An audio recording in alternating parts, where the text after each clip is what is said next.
right when we start this live showing up. Mookie, continue the preaching you was just doing earlier. Man, Lamar Jackson played like trash yesterday. The man missed so many throws. It don't make no sense. The man threw for what, over 100-something yards, quarterback rating over what was it? 1 touchdown, 1 interception, quarterback rating over 71.6. The man was horrible. He was 19 of 32. The man played like complete trash. He overthrew one of his receivers multiple times. And then that bad interception they had, I believe, was 3rd and 6. He overthrew one of the receivers that was one of the simple drag route. And he overthrew it too high, led to an interception. Lamar Jackson in the 4th and 2 had a wide open. Like, if you would have stand in the pocket and make that throw, that'd have been an easy 6 points, nigga, to the touchdown. But Lamar Jackson missed that throw. I mean, Lamar Jackson played bad yesterday, bro. He played bad. Carr just fumbled. Okay, but listen, what I'm saying is this, bro. Y'all sitting there saying that the Ravens won that game. They won that game off their defense and off of Justin Tucker. We got to talk about Justin Tucker. Wait. That man is so valuable to the Ravens. Every time the man, how do you get down the field? You get down the field off the offense, moving the ball, and also the Ravens did it. Listen, the Ravens did a good job scheming up, concepts of that cover two defense, the zone that the Bengals was running to as well. But also, you got to give it to you. You also got to give credit on how well officially the Ravens run the ball. That's one thing I won't take away Lamar. He did run the ball very, very well, very efficiently, bro. But the pockets, see, that's the one thing I said about Lamar Jackson. The man inability to stay in the pocket, analyze the field, throw the ball consistently with his arm. He's not great at doing that, bro. And I just don't see the same Lamar Jackson. 24 for 35, 217 yards, 1 touchdown, 1 pick. That's Joe Burrow. But wait, what's the difference? And they lost. Let me ask you something. How many throws Joe Burrow missed out there? How many throws that simple pocket throws? Like all I seen is Joe Burrow get sacked so many times. Joe Burrow didn't even at least had like 4 or 5 seconds in the pocket, and the Ravens was playing 2-man deep. They were playing Joe like Burrow got sacked twice, and Lamar Jackson got sacked. But how many times he got pressure? How many times he got pressure? Bro, the offensive line wasn't doing that bad, bro. It's trash, yeah. But in the game, the offensive line wasn't playing like terrible. It wasn't playing. And then the thing is, the coach. It's about coaching. See, it's not how bad Joe Burrow played. It's the coaching. Like, you got to scheme up some runs, bro. You can't be a one-dimensional coach is so overrated, yo. It's overrated, bro. They don't do like it's 4th and 1. It's a 4th and 1, bro. Y'all just paid Joe Mixon, man. Run the football with Joe Mixon. What are you doing? Run the football, man. Real talk, man. Bro, the Bengals coaching frustrated me so last night, man. I couldn't believe it. But yeah, Lamar Jackson, he played horrible last night. But he did got the victory though. But he played horrible last night, bro. Lamar didn't play good. Did he not make it up at the end? Yes, he made it out. This is the thing. Hold on. This is why I said, and that's why I give credit for Lamar Jackson, because he basically proved what I said. See, look, they was up 1 point. The Bengals was up 1 point, right? It was 17-16, all right? It was 17-16, right? Yeah. Like that. I said Lamar Jackson can't consistently get you in a game. When a game is tied or they're down, throwing the football for the pocket. What did Lamar Jackson do last night to get this team up? He started running.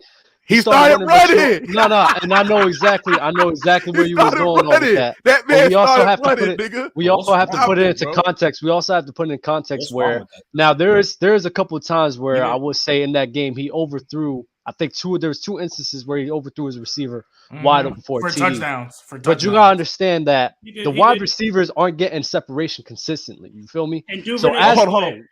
They weren't getting open consistently. We're not gonna do that, bro. Oh my! We're not gonna do that. It was so especially many niggas that was blowing Eli Apple. Stop it, bro. Eli Apple would have had like 250 yards in that 4th quarter drive, and that last drive that you complained about him running, bro. Who was getting open? Don't lie, bro. They weren't calling passing plays. Stop it, man. They weren't calling passing plays. They were calling designed runs. No, I'm saying they were designed runs. So you can't say who was getting open on that last drive if they're not running routes. Bro, that's the only thing I say. Fourth and 2. Set up taking the extra field goal. He called up John Harbaugh and said, bro, we converting this. Not only did Lamar, this is one thing about Lamar Jackson. His pocket awareness is getting worse every time I see him. Bro, the man is running to hold on. The man is running towards the pressure is coming toward. The pressure was coming to the right side. Lamar Jackson is running towards the pressure and making all balanced throws that he's overthrowing his receiver. How many times is this happening? It's already worse than How many? It's already worse when it's hold on. Let's clarify this. Is this something that happened consistently, or is this something that happened one time in the game and you're complaining about? This is happening consistently, bro. I watched the same game as you. I did not see that happening consistently. Yes, is there a couple times? Is there a couple times? Is there a couple times? They won 19-17, but is there a couple times? Like 28. Listen. Is there a couple times where Lamar Jackson folded and fucked up? Yes, I give you that 100%. Is there a couple times where he mishandled the pocket? Yes, but guess what? In that game, it's a defensive game, bro. That's what happens. Joe Burrow didn't look well either. God, he was making mistakes. He was folding as well. All the excuses that y'all making for Lamar, it's not excuses. It's all the fact of what's going on in that game. All the excuses that y'all making for Lamar Jackson, bro. That just shows this that isn't an excuse. He ain't hold to a high standard. How is this an excuse? I'm saying the quarterback that you sit here and praise and love, no he struggled the same way Lamar Jackson did. Because you're not talking about the games where he's putting on the passes. It's no excuse. It's 4th and 1, 4th and 2. You had the Bengals is playing cover 0, bro. He had I forgot what was it, Duvernay that got overpassed the man that was lined up. I think he overthrew Duvernay. Was it Duvernay? I think it was Duvernay. It was Duvernay. Duvernay had a walk-in touchdown. This bitch ass nigga Lamar Jackson there can't even fucking stand in the pocket, throw the fucking football right there. You just said it. That's That's not great football IQ, bro. If that was Patrick Mahomes, if that was Aaron Rodgers, if that was Tom Brady, they ain't making that goddamn throw, bro. Stop that, bro. What did Lamar Jackson do to you, bro? Man, bro, this is the thing. Y'all stay saying Lamar, like I heard y'all niggas, y'all sit there say Lamar is the best quarterback in it. Like when he was up, like what was it 2 weeks ago? We didn't say that though. 2 weeks ago, y'all said that. Let me ask you this. Wait. Can I ask you this though? You said Tom Brady, all those guys can't do that, right? You said it's a cover 0, so of course it's a blitz, correct? Yeah. How many quarterbacks do you trust them to extend the play in a blitz like that, run to the right side, extend the play for that to give that wide receiver enough time to get open? Tom Brady ain't doing that. Oh, it don't matter because what they're gonna do, they're not gonna stand it. Tom Brady gonna throw that thing down, bro. I'm gonna tell you what Tom Brady gonna do. I'm gonna tell you what Tom Brady gonna do. Tom Brady gonna audible. He gonna say, "Oh, the blitz coming up." He gonna pick up that blitz. Hold on. When Tom Brady in the line of scrimmage and he takes the gun, he gonna sit there audible, sit there and say, "Oh, that blitz coming on the right side." Yeah, pick that up. And then what he gonna do? He gonna take the snap as soon as the receiver blow past one of the niggas that he playing man coverage and get separation, he's throwing that bitch quickly as hell. Okay, perfect. Let's stay right there. That's you're exactly right. That's what Tom Brady is exactly going to do. He's going to audible, see the blitz, and see a more of a quick pass play to get the ball out his hands quick. But if we're talking about if that play ran exactly the way it's ran, no audible, quarterbacks ain't doing that shit, bro. Yes, those are just facts. They're not doing that. Maybe the Josh Allen, Aaron Rodgers, Josh Allen, Patrick Mahomes, they're making that throw. I feel like I'm the middleman here because all right, let me not be nasty. Let me not be nasty. Other quarterbacks would make the throw. But to extend that play, extend that play. No, my bad. Let me clarify. Aaron Rodgers, Mahomes, those guys are better. I'll give you that. Josh Allen could make that play. I'm not gonna gas it like that. But I'm saying that's something extremely difficult to do, especially with that amount of pressure coming from you. You feel me? Move this convo, man. He just called him a bitch ass nigga. This is crazy. Yo, we're on a debate show, bro. We're not gonna just stop when somebody says some wild shit. This is a debate show, bro. That was wild. It was wild, bro. I didn't call. Bro, this is how I talk. Like that's how I talk. You know what I'm saying? I feel you. I didn't call Lamar a bitch. I was just describing the situation. You know what I'm saying? That was just done. That's how I talk. You know what I'm saying? It just sounded a little too. Where you from? Where you from? Radar. I'm from Baton Rouge, and I live in Florida. Okay, that's Florida boy. Hey, shout out Florida, man. Okay, so hold on. So where do you have this? Just quarterbacks in general. Where is Lamar Jackson ranked for you? Just asking. I'm not even gonna like where he ranked right now. Like not even right now. Top 10, top 15, like just in general. Like everybody healthy. So even if you want to count Deshaun, everybody healthy. This is a genuine question. Where's Lamar? Oh, everybody healthy. Okay. Well, I think Russell Wilson is playing bad. I thought man. I had You Russ gotta over move him Lamar, up. but Lamar is better than Russ, bro. So Russ is he Geno he Smith look better than Russ, to be honest. he probably 9 or 10 for me. Well, Can I that hear we the talk. Can I hear the 8? We've heard this before. G baby, But if listen, we we've heard if we this before. talk about right now, Lamar is a borderline top 5 quarterback. Like right now. So you said Russ is you said Russ is better than Lamar. I had Russ number 10 going Russ into is not this better season. than Lamar. So where does Derek Carr rank ahead of them? Is Derek Carr ahead of both of them? Yes. I mean, bro, are you is something wrong with you, bro? Bro, why you doing that? Bro, Listen, this was a talking point. We already beat it. We beat it down. We beat it down this side, bro. I got you. Hold on, bro. This is the thing, dog. Y'all act like Derek Carr is so bad of a quarterback, bro. He is one of the best quarterbacks. Bro, he is a top, bro. Derek Carr, bro, had a tremendous season last year, man. Man threw for 4,600 yards. What? Yeah, no, he had 20-something, 30-something, nearly 30-something efficiency. 30-something, huh? Do you value efficiency? Like talking about completion percentage or something? Or Not touch on the like picks? TD interception ratio. I'm asking, basically, like efficient passer. Do you value that shit? It depends if we talking about attempts, because somebody can have a lower TD interception ratio if he's not throwing the ball nearly as much or nearly as, I could say, more, volume of a lot of a volume if a guy's throwing. Fair. So I said, which is 1,000% fair. Yeah, so somebody's throwing less than. So Derek Carr was what does that say? It was 23 touchdowns, 14 picks, and he had 626 attempts. Wait. Hold up. You mean to tell me this dude threw for 4,800 yards and only had 23 touchdowns? That's what I'm saying. Hey, hold on. Name me outside. Hold on. Outside of Darren Waller, name me another elite level or pretty productive wide receivers you playing with. Hunter Renfrow was solid. Hunter Renfrow is a number 3 receiver on a great offensive team, bro. Number 3 receiver at best. Stop it, man. That's not ridiculous. That's not ridiculous. Hunter Renfrow is number 3 receiver. We being a little disrespectful. No, I'm not being disrespectful, bro. I'm not being, bro. That's a top 10 route runner over there you talking about. Listen, I'm saying you can't name me another weapon outside of Darren Waller. Who Derek Carr was throwing to, bro. Hunter Renfrow. That's who he's going to. Hunter Renfrow is not. He's inconsistent, bro. He inconsistent, man. Oh no. Last year he was going crazy when they had to rely on him. You can't say that he wasn't consistent. He did his job. Model of consistency. He had to do his job. But to G-Baby, to put that into context, because he said, he threw this amount of times, only has 24 TDs. I mean, when Hunter Renfrow is your main guy, it's going to be more short. Hey, to that man, Dagger Long. I'm sorry. No. I'm man holler. Hey, you threw for 4,800. Almost 700. I would love to know in the history of the NFL somebody throwing for 4,800 yards and not having 30 touchdowns. I would love to know. You know what's kind of nasty? That Ben Roethlisberger had like 20 less attempts and was 22-10. Man, y'all listen.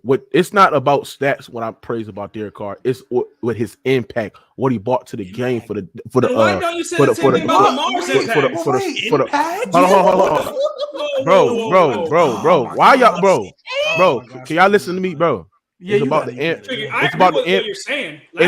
impact that Derek Carr brought, bro. Like as soon as when they fired his head coach still to remain the model consistency, bro. The man 4,600 yards, completion percentage over 65%. Right? The man was, and then he led. Then there was times where he been in big games where he pulled it out for his team, and then he led the Raiders to the playoffs. I mean, Derek Carr made a Pro Bowl last year. Derek Carr was a model of consistency last year, bro. He was. Now, absolutely. Yes, it's fair. His interceptions need to go down. That's fair. But man, if a man top 5 in passing yardage, right? And also, if you look at the terms of just his ability, his yards per attempt was pretty productive as well. Derek Carr was a model of consistency last year, bro. And if you're consistent and you leading your team to the playoffs, and then you made a Pro Bowl, you get top 10 considerations. Absolutely. I agree with you 1,000%. And he's in my top 10. Huh? I have a question. I don't disagree with anything that you just said. So if we're gonna do all that, and then you say like impact was, why is Lamar not a top 10 quarterback? Well, because if you look at hold on. We talk about impact. Hold on. What was Lamar Jackson? He is the Ravens. Sir, what was Lamar Jackson impact last year? Before he got hurt, they were 8-3 or 7-3, whatever it was. And okay, but if you look at terms of what his impact, first of all, his passing yardage was down. He only threw 16 touchdowns, 13 interceptions. His yards per attempt, like if you look at his yards per attempt, 6.9 was not really productive. That digressed. And his quarterback rating, QBR 50.7. That is horrible. That is trash. So Lamar Jackson numbers was down last year, and he missed the playoffs. I can't put him as top 10. He got hurt. Hold on. He got hurt, which is true, but I'm not going to put him in my top 10 because there's other quarterbacks, like 10 other quarterbacks that was way more productive than Lamar Jackson last year, and also led their teams into the playoffs. Okay, listen. Real quick. Before we move on, go ahead. Move on. What game did Lamar Jackson get hurt? It was after the Chargers won. It was game 11, I think, because they were 8-3 before he got hurt, right? Week 11. Touchdowns and shit. He had 16. How many did Derek Carr finish at the season? 24. 23, right? 23 or 24, yeah. Yeah, but we talking about impact. Yeah, but Derek Carr was playing. Bro, first of all, y'all keep on talking about. We got to talk about the weapons that Lamar had, because y'all keep on diminishing the weapons that Lamar Jackson didn't have. Mark Andrews, Hollywood Brown. Did you see Hollywood Brown? Hollywood Brown is not mid, bro. Y'all niggas happen, bro. Hollywood Brown is on the same level as Hollywood Brown, bro. It's not my fault that he played. Hunter Renfrow had a better year. Everybody, it's not my fault that Hollywood Brown played in the offense that is more predicated to the running. It's not a passing offense. If that man played in the offense where it's more pass happy and played in the offense with Aaron Rodgers or played in the offense with Patrick Mahomes and shit like that, his numbers would be up drastically. Because you know why? They're better quarterbacks, and also the scheme fits perfect for Hollywood Brown's system. And forever to play, hold on, for a nigga to play in a running based offense, bro, and still to give you over 1,000 yards with 8 or 9 touchdowns, man. It just speaks on the greatness of Hollywood Brown, bro. And look what he's doing. He's doing with the Arizona Cardinals. Hold on, he could have been viewed way higher if he didn't drop balls. If you know Lamar Jackson would have blew. Hold on, let me tell you something. You know Lamar Jackson would be viewed as an elite level quarterback if he would have consistently not overthrow his receiver, consistently not miss throws, especially when he's in the pocket, consistently know how to throw the ball downfield, consistently standing in the pocket, analyze the field, and know that he'll have a completion pretty good productive accuracy last year. Wait. Can I say something about Nick? Go ahead, Nick. Hunter Renfrow had 1,000 yards and 9 touchdowns, just like you said is good. So how you gonna say that then? How you gonna say that he had over 1,000 yards? He had 8. Bro, I watched Hunter Renfrow. He had 1,000. When I watched Hunter Renfrow, bro, that's why stats can be misused, bro. Because bro, so because when I'm saying, wait, we just had this conversation with you about Hollywood. Who's better? Let me ask you something. Who's better, Hollywood Brown or Hunter Renfrow? If Hollywood, hold on, wait, hold on, fellas.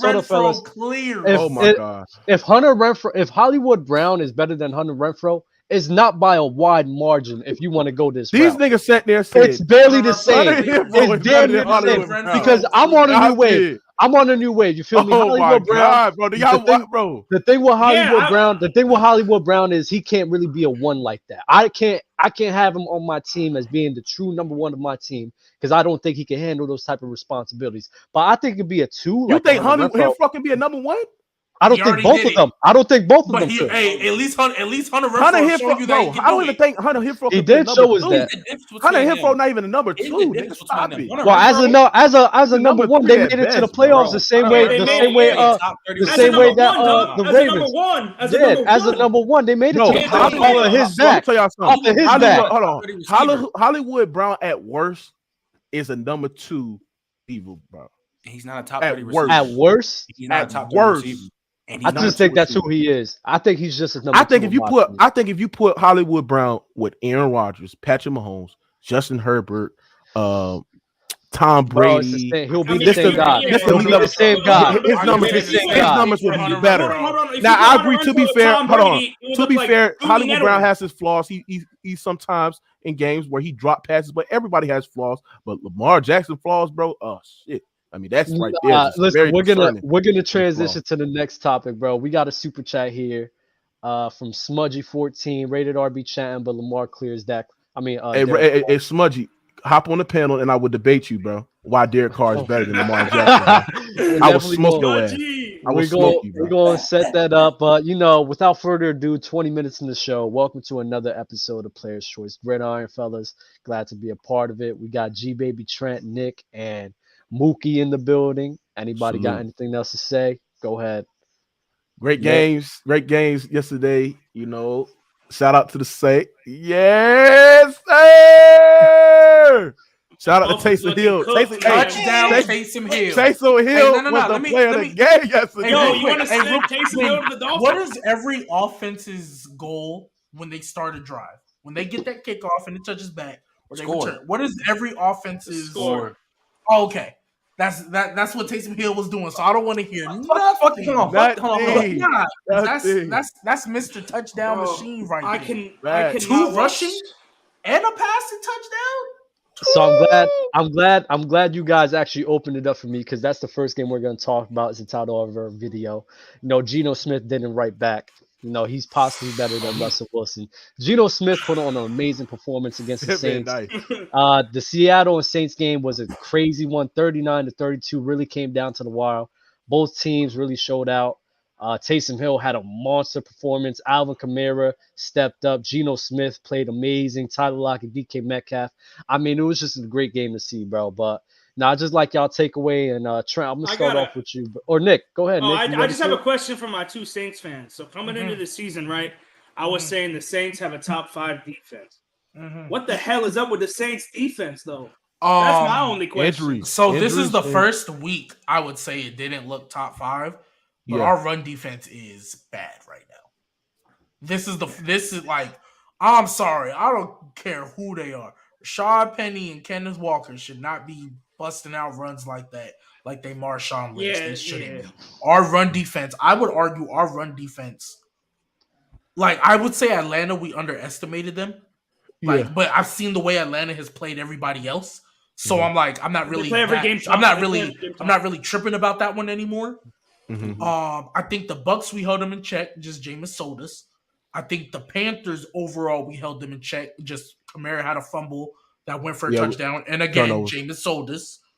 And then the Vikings, I mean, Justin Jefferson went off, sure, but as far as we did a good job stopping the run with the Vikings. I would think we played. It's just Justin Jefferson is going to do that to people. Yeah, because the Seahawks had and the refs cheated us. The refs cheated us too. But go ahead. Oh yeah, there was 2 bad calls that shouldn't have happened. But nevertheless, the Seahawks had 21 carries for 151. That's crazy. Yeah, man. That's ridiculous. Man. That's ridiculous. That's what I'm worried 7.2 yards of carry. And Debo for the past 2 weeks has been getting cooked. Every single touchdown. That's your fault. 50 yards. He's horrible. He's horrible in man coverage. That's your fault. Horrible There's a TikTok out in the universe, in the TikTok world, and we was going through the nice young CBs go, in the season, how they've been looking. Pause. Was that before they traded CJ Gardner-Johnson? Yes. Was that before that trade? This was after. Because Debo after. Would not be playing as much if CJ was. G-Baby, are you okay? You said this like 3 weeks ago, bro. You said it's like 2 No, weeks no, for real. No. That's what I'm asking. But CJ played more in the slot. Like I think Abebo will still be I think he's still to be the second cornerback though. You jinxed him, G-Baby. Is my point. You jinxed the shit out of him. That's the point in which I'm making. Also, Debo. May hasn't played He's that guy. He's that guy. And you jinxed we missing Marcus. That's the part of me. But I said Marcus. Up until that point, Debo had been, and then I was basing it off of what Debo did last year and what I had seen. I said Debo was playing nice. He was our second year cornerback, and I said Chris Richard has done a good job with all of our secondary since he got there. And Debo was playing great, but he's gotten torched the last 2 weeks. That's why I'm saying you jinxed him. I'm gonna say this about the Saints defense, bro. It's not playing like a top 5 defense that I know my Saints been playing like for the last couple of years. You look at the Saints defensive roster, like, oh man, like that's what I'm saying. But it's just about they are on the field so many times, but your defense is gonna give up chunk plays, chunk yards because they just spend so many time on the field because of how inconsistent our offense has been throughout the whole 4 games. To be fair, but even in the first 3 weeks, we're playing better than this. I know that's true, but what I'm saying is that Geno Smith made some great throws. Tyler Lockett burned our zone defense that we ran on the Seahawks. But I feel like it's room for improvement for our defense. But we is battling injuries. We is hurt. Marcus May is missing. We missing. I think we missing our slot cornerback too as well. So some injuries. But yes, our defense got to be better, bro. We got to. Hurt at the end. Yeah. Lattimore got hurt at the end, so we sat some backup rookie cornerback. So bro, I don't know. We got to get better at the defensive side of the ball. I mean, we got to keep up the consistency, bro. And then we're not tackling. I mean, we got to do a better job at tackling. I like Pete. This is the thing, bro. I love Pete Warner.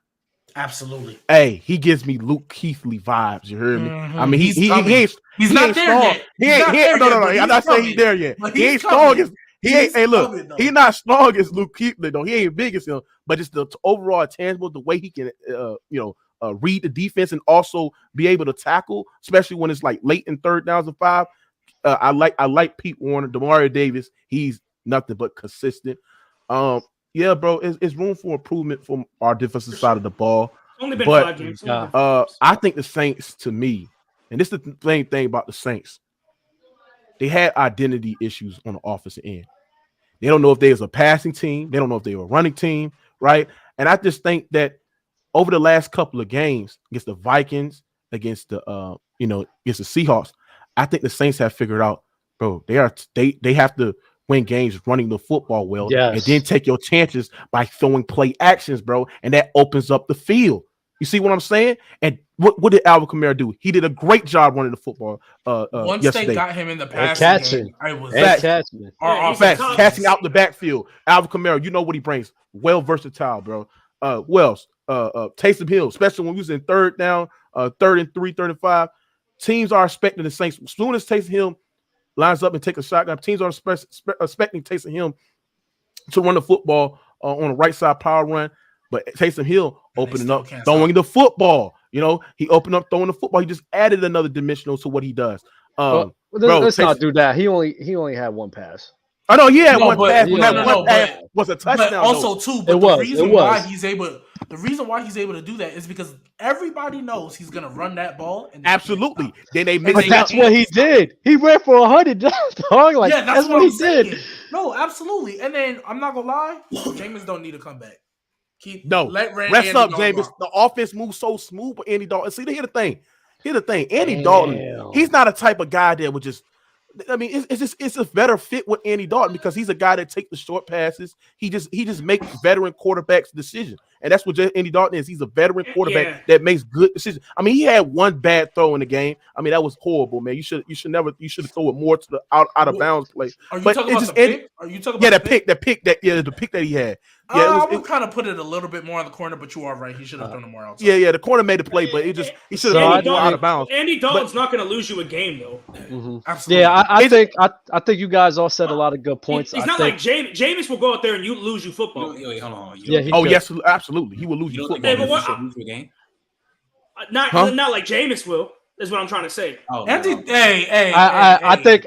But listen. Hold I think Andy Dalton's good. Man, catch that. No, I just think he's okay. Mid, but hold up, Nick. Hold up. He's just mid. Hold up, Nick, because I do want to highlight the true.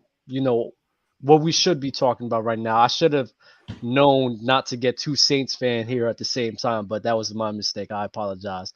But I do want to talk about Geno Smith and how he's looking. Geno Smith. And what do you guys have faith in him being the starting quarterback for the Seattle Seahawks? Yes. That man. This season. Yes. Only this season. Because y'all are gonna get all hyped about him. And then they gonna maybe make the playoffs or that division. No, they're not making the playoffs. I'm saying maybe. Bro. Maybe that division is too. The Rams don't look good right now. So all I'm saying is 49. Hey, look, hold on, they bro. might be able to stick a little wild card. Let's be clear. Geno's gonna go back to being with the Geno we know. Hold on. Let's be clear. Let's not do that, bro. Hold on, bro. Bro. Geno's playing. I'm gonna tell y'all something. If Geno Smith takes the Seattle Seahawks going into this season, to the playoffs. I never had the Seattle Seahawks making the playoffs. But if he can take the Seattle Seahawks right now in the toughest division in the NFC right now to the playoffs, he is the Seahawks franchise quarterback, bro, for the near future, bro. Real talk, because I ain't never had Geno Smith going into the playoffs. Mookie, listen. I'm here with you, bro, because what I seen in that game, bro. The plays he was making, the IQ, the decision making, the throws, accuracy in traffic. Bro, listen, Geno looked wild. This man looked like the second coming of Russell Wilson and Jesus Christ combined, bro. I'm so sick. That bro. Right. Bro, that pass to Tyler Lockett and quarterback. Hold on. Guys. The problem is, y'all see what the problem is? G-Baby, can I say something? You know the one throw where he rolled out to the left and threw it to the right, or threw it and made a dive. If that was Patrick Mahomes, do you know what people would be saying? Oh, eat that shit up. They were going all over his ball sack all day like this. We'd be shrugging our shoulders. We'd be shrugging our shoulders because Patrick Mahomes been doing that since he came in. That's not true, bro. Matthew Stafford was bro. His first year starting, when he made that made that throw, we just like, oh yeah, it's Mahomes. If Patrick Mahomes does that shit, that's going all over ESPN. All over for 24 hours of the day. No, ESPN will do it because Patrick Mahomes is about to be what we do. Tom Brady. They about to start playing with that nigga ball. This is what ESPN is about. But this is what we do. Not us. But this is what we do. We know he's playing good these past 5 games, but franchise quarterback? No, Geno Smith is the quarterback. What has he showed you that's wrong? What has he showed you that's wrong, bro? Dub, if we're gonna do that, Cooper Rush looks like the new franchise quarterback. No. That's G baby. No. Hell fucking no. No. FC Robinson, I'm gonna get to your super chat after this topic. Hold on. Doesn't like the franchise quarterback for the Falcons. No, he don't. G baby. Geno Smith looks. Hold up, fellas. Geno, hold up, fellas. That they dropped 45. You guys are getting blinded by the fact they dropped 45 on the most historical worst defense I'm not sure. They dropped 45 on the Lions. Now, don't get me wrong. They dropped 30 on us. That wasn't good. And I think it's a combination of they dropped 45 on the Lions, who I believe one of y'all told me they're on pace to be the worst historical defense ever. And they beat Russell Wilson. That's really what it is. G baby, no, what the fuck are you talking about? No, you talking about Cooper Rush and Marcus Mariota. And none of those guys, G baby, listen. Cooper Rush is undefeated as a starting quarterback. G baby, hold on, wait, because we're gonna get into that. Marcus Mariota. They have not had the performances that Geno Smith has made in these last 5 games, and it's nowhere near it. He's not even throwing Bro, do y'all know how hard, bro? Y'all are giving me Lynn Sanity vibes. I'm not. Go ahead, Nick. I know a lot of people up here like the touchdown interception ratio. He's almost 5-1. Joe Flacco was leading the league after week 2 with had 600 some passing yards after week 2. Ain't nobody was sitting here saying, "Oh, Joe Flacco might need to be the Jets starting court." No, y'all are over. Oh my gosh, I cannot believe I'm saying this right now. We want to talk about. Look, G-Babe, you might. Hold on, G-Babe. This, bro, G-Babe, hold on, G-Babe. This is what I said. If he lead the Seattle Seahawks with the defending Super Bowl champions Rams in that division, with the who else? The Arizona Cardinals, with the 49ers who've been playing unbelievable to the playoffs. I mean, bro, you can't sit there and tell me that the Seahawks front office not going to invest in this man's future, bro. In the NFC. You can be 9-8 and make. You can be 9-8 and make the playoffs in the NFC. Bro, G baby, what I'm saying is this: nobody. Did you have the Seahawks going to the playoffs? I'll give you that. Yeah, they playing. I had the Seahawks being one of the worst teams in the NFL going into this year. Yeah, I think a lot of people did. You know what? Everyone did have them. Everyone had them drafting a quarterback because they thought Geno was ass. Right now, that's why. Right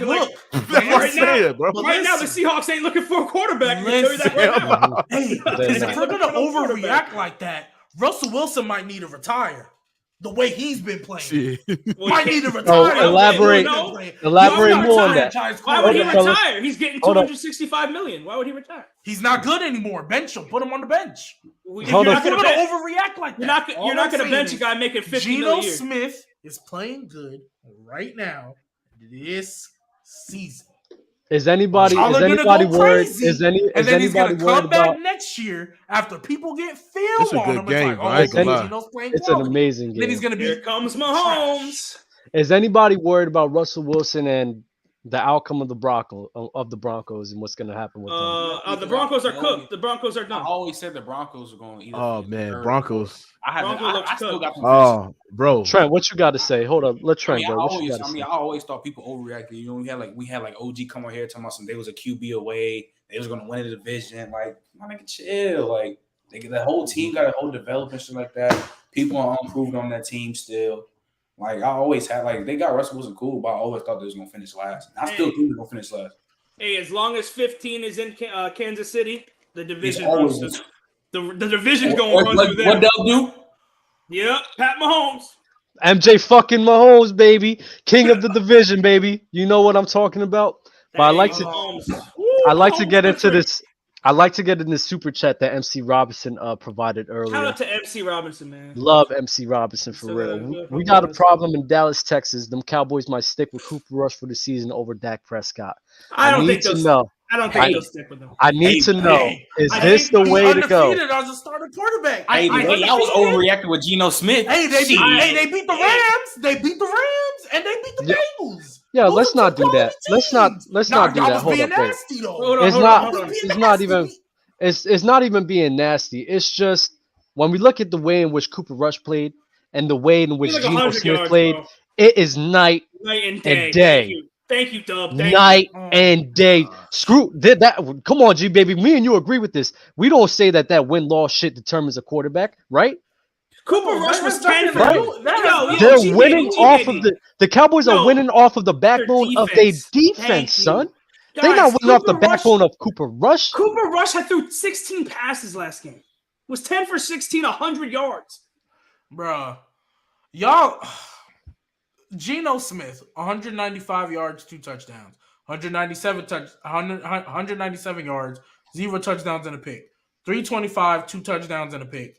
And then 320 against the Lions, 2 touchdowns, no picks. And then 268, 3 touchdowns. Yeah. The Cooper Rush barely broke 200. No. Here's my point.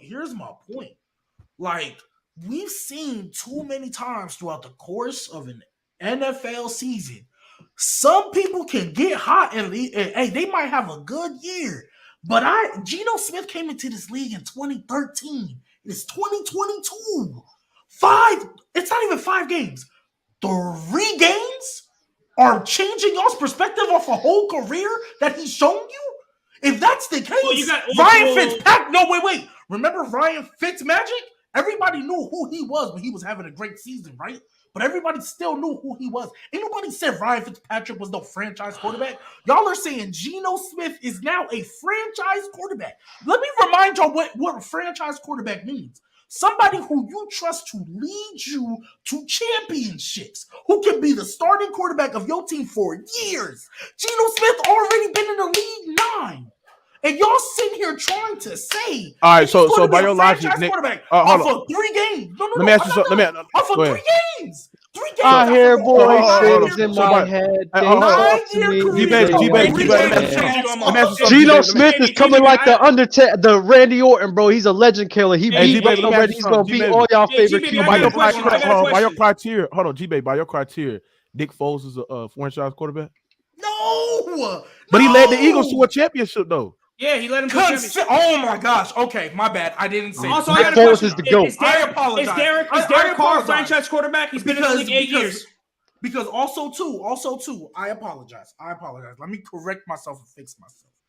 I don't mean somebody who takes over for a guy who was already winning, or who's about to win MVP and just inherited a great team or great defense and just rolled the coattails. I'm talking about from week 1 to week 17 through the playoffs. Hold on. Not just somebody that can hold on. I gotta get this off. Go ahead. Hold on. So what's your definition of a franchise quarterback again? A franchise quarterback. Somebody who can come in. Yeah, I see that little headshot. Repeat it. I want to hear the headshot. I want to hear this. I got you because that was a good context, man. A franchise quarterback is somebody who can come in, for years, for multiple years, and be the main guy, not as a backup who comes in when somebody gets hurt, as a starter in this league, and you like, this is going to be the guy to lead us to a chip year in and year out. By your hold on, by your criteria, Derek Carr is not a franchise quarterback. Hold on, by your criteria, Lamar Jackson ain't no franchise quarterback. What? Yes. Oh, whoa! I mean, he hasn't won yet. You're being nasty with Lamar. You're being nasty because I could say Justin Herbert. I could say Justin Herbert isn't a franchise quarterback. Man ain't been in the playoffs. Listen, bro. You just I'm just going off his criteria. Not a franchise quarterback. Yeah, but you okay? But I'm talking about the talent. That's what G-Baby said. I don't think that's a great. Also, his criteria. I'm not just saying anybody. I'm not just saying anybody who wins a championship and is the starting quarterback. No, you got to be a talent level. Like, come on now, you being real nasty. Yeah, that's a crazy context. I love it though. That was a good one, but I love that's a crazy context, Ben. I'll give it to you. No, I'm just going off your logic though. No, I don't agree. Derek Carr's not a franchise quarterback. He literally just said it.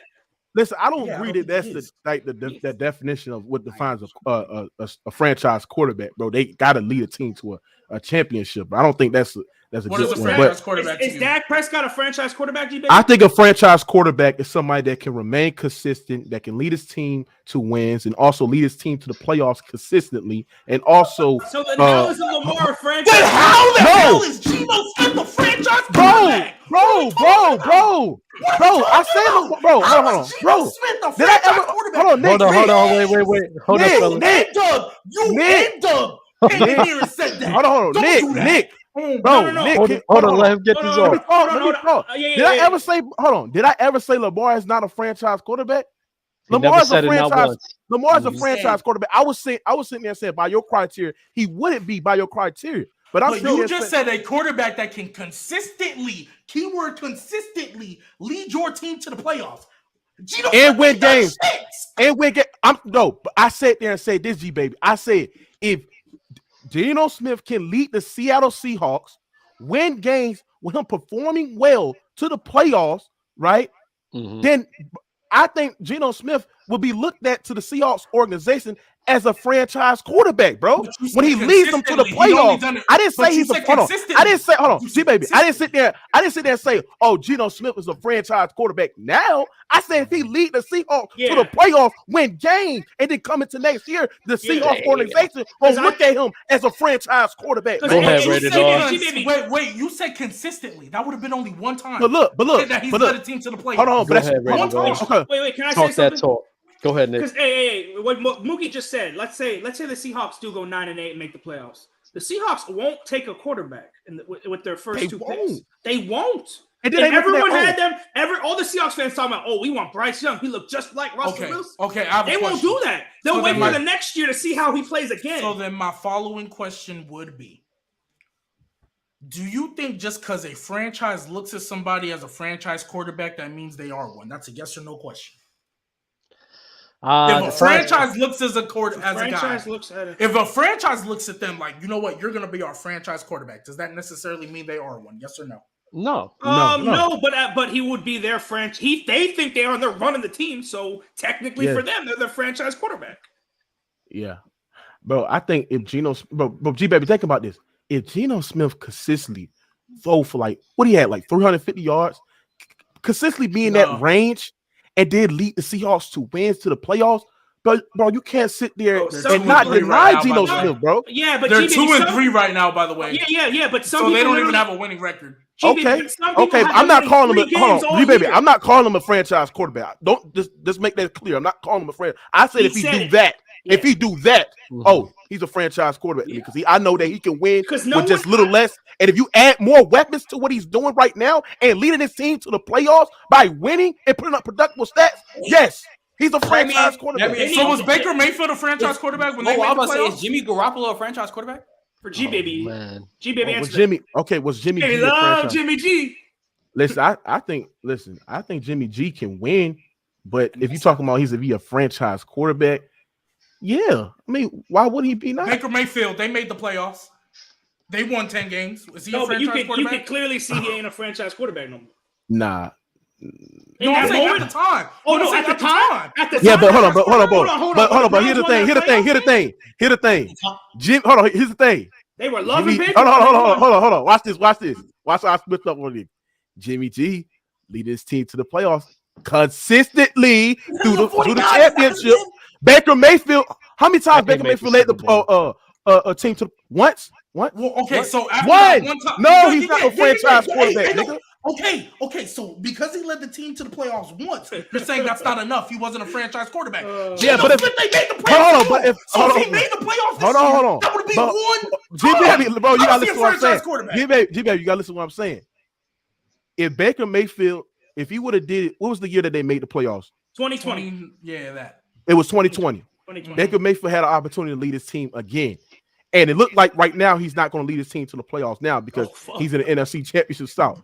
I'm saying if Geno Smith does that, lead his team to the playoffs. But then you're saying he has to do it again. And if but I'm just saying that if he does it the first time, that means the organization will look at him as a franchise quarterback. And if he do it again, it's without a question he's a franchise quarterback. Do you see why I get people saying what this overreaction? It's week fucking 5. Bro, and they're 2 and 3. I'm not saying, bro. I'm not saying he's a franchise. But y'all not listening to what he's saying. Y'all not listening to what he's saying. All he's saying. After they make if they make the playoffs, even if they don't, listen, G baby, hold up. Franchise quarterback, and I'm saying he's not. So G baby, I'm gonna say it like this. I'm gonna say it like this, right? And then we'll move on. If Geno Smith keeps performing the way he's performing, going through his progressions, the reads at which he's making, the throws which he's making, it's not just wins, it's not just the playoffs. The dude is looking excellent. If he keeps that level of excellence for the whole year and makes the playoffs, I don't think it's crazy to say that. The dude's showing no flaws in his game right now. None. Yeah. And that's just how I feel. But we're gonna get into our next game, bro. The Buffalo Bills dominated the Pittsburgh Steelers. Oh, Doug, I gotta ask you a question. Everybody's been asking me this question. It's been all over. It's been all over TikTok, bro. We need an explanation right now, Doug. Oh, 98 yards and then a one-handed touchdown. Woo! Listen. That 98 TD pissed me off. You want to know why? The Steelers you had him on 3rd and 10. By the way. That was on 2 people, by the way. He burnt 2 people. He burnt 2 people for a 98-yard TD. That got me so tight, bro. Really tight. Hey, I think you owe Gabe Davis an apology, man. Yeah, I'm not yet, bro. Listen, I'm gonna say it like this, right? The game he had was fucking amazing. The catch he had on Fitzpatrick, oh my god, that was disgusting. Got wait, let's see though. I have a different question. Because Davis, motherfuckers was quiet last week and the week before, man. I hear nothing. But now he got this crazy ass game. Gabe Davis. I think he's proven. I think this year was going to be the year that he's solidifying that he is the number 2 receiver to the Bills. Like he's a great number 2, bro. A pretty good number 2. But I just think right now, bro, he's gonna y'all sleeping on Gabe Davis and what he can do, bro. So real talk.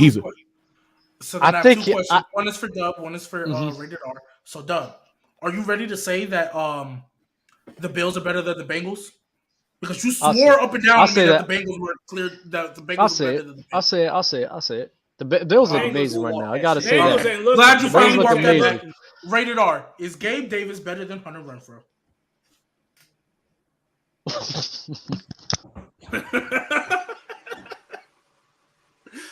I'll walk out this room so fast, bro.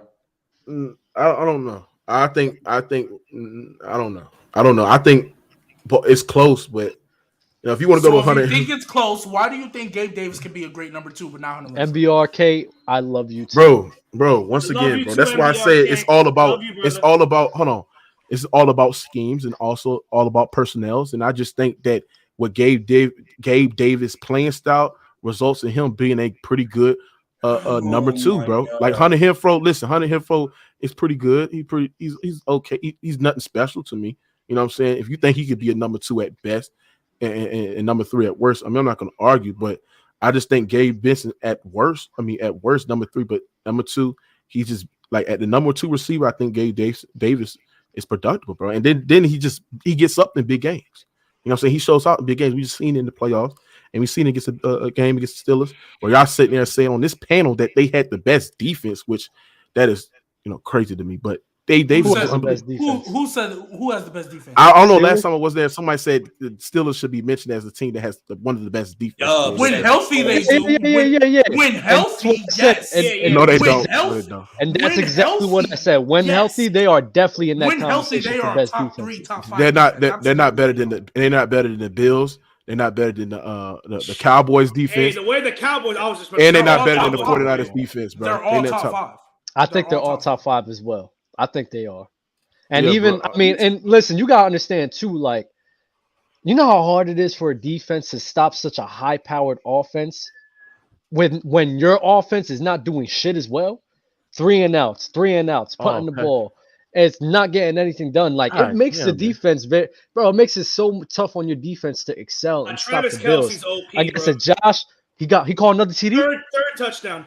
Yes! Oh my God, bro. I beat Bama. Kelsey is him, my brother. I beat Bama. Home second ago. Yo, Bama. Yo, I can't wait. First till read not there. He looks something outside the pocket. See, if that was no, I ain't gonna say his name. Y'all gonna. Our wonderful chat member Dang Jangalang wants to know if you're ever gonna walk back Najee's better than Nick Chubb. Oh yeah, it's not looking good though. Oh wait, there's a flag. Hold on, there's a flag. There was a flag. Yeah, there's a flag. They took it back. We'll see what's there. Okay.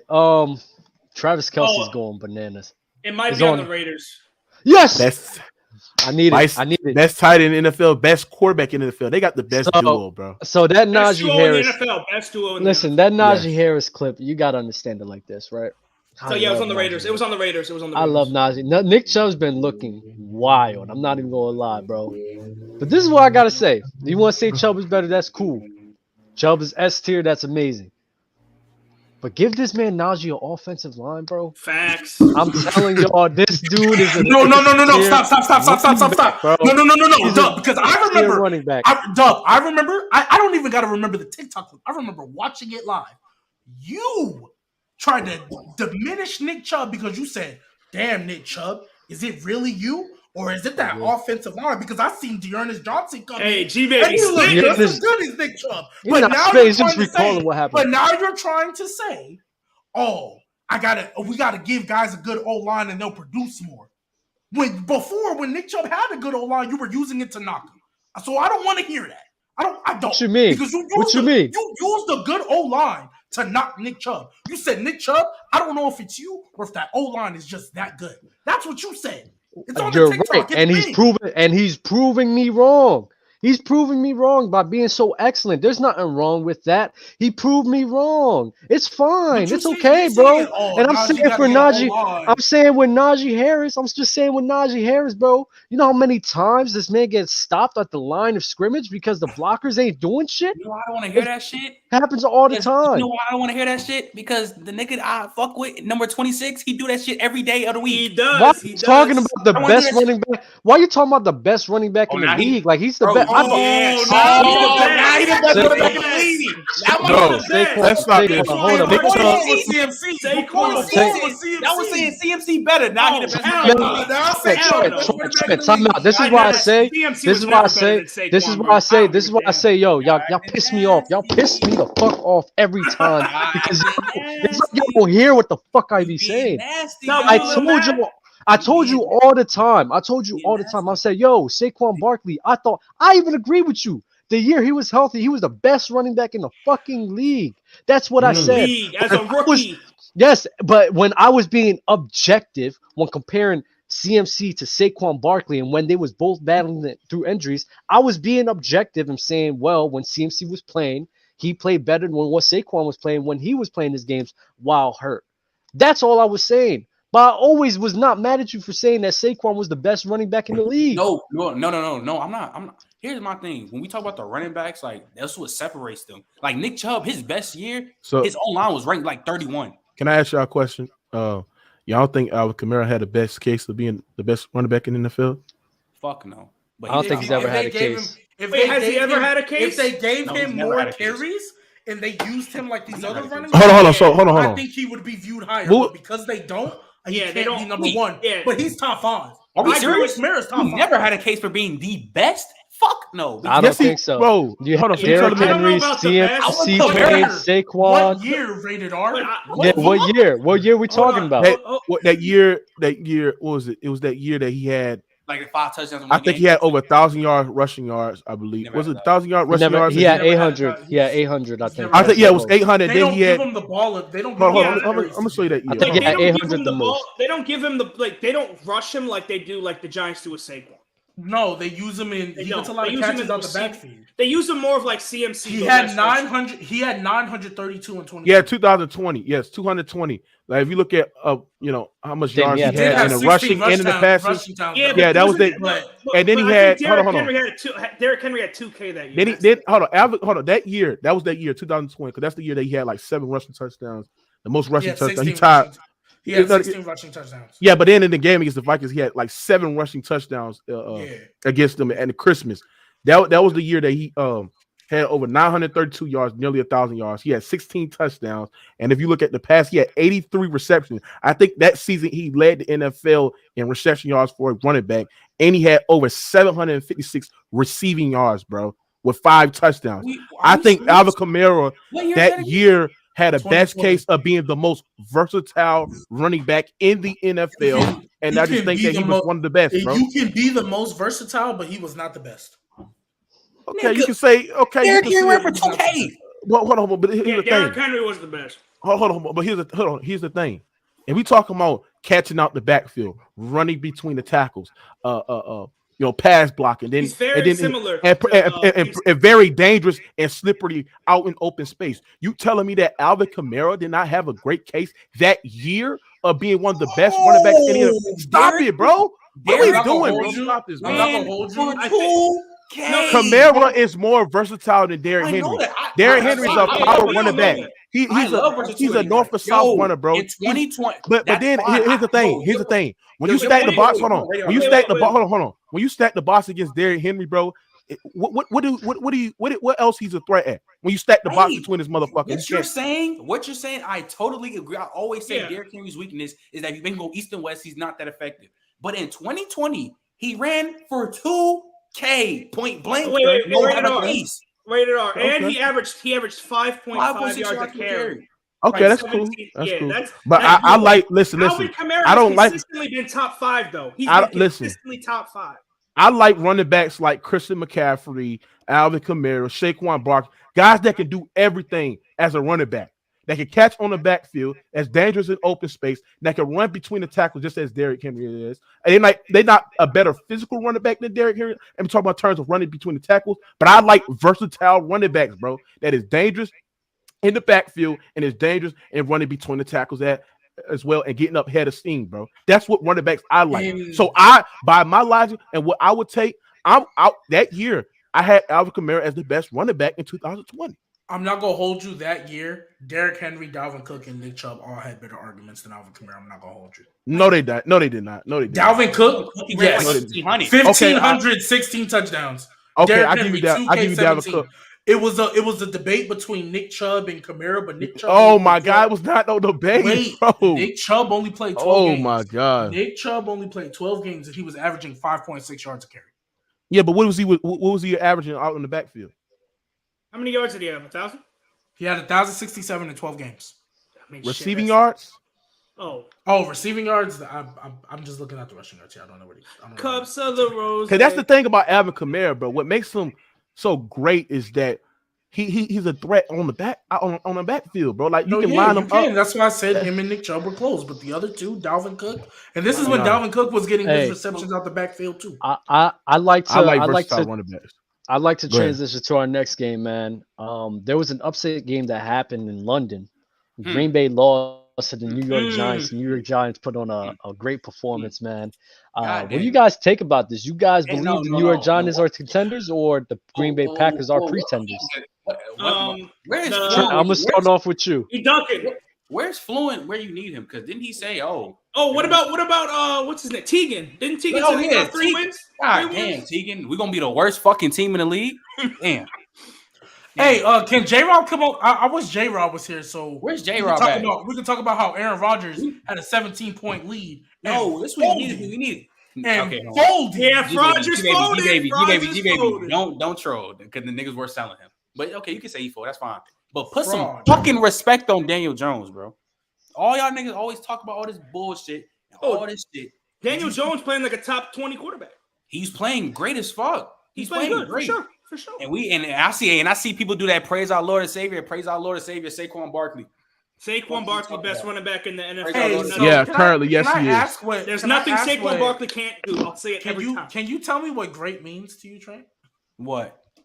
You said he was playing great. I just want to know what that means to you. Oh my God, baby! Why do you do this? I hate it so much. No, I want to understand. Why do you try to pick up people's vocabulary? Because when you say playing great, you said the same shit about me saying the Cowboys defense was lethal.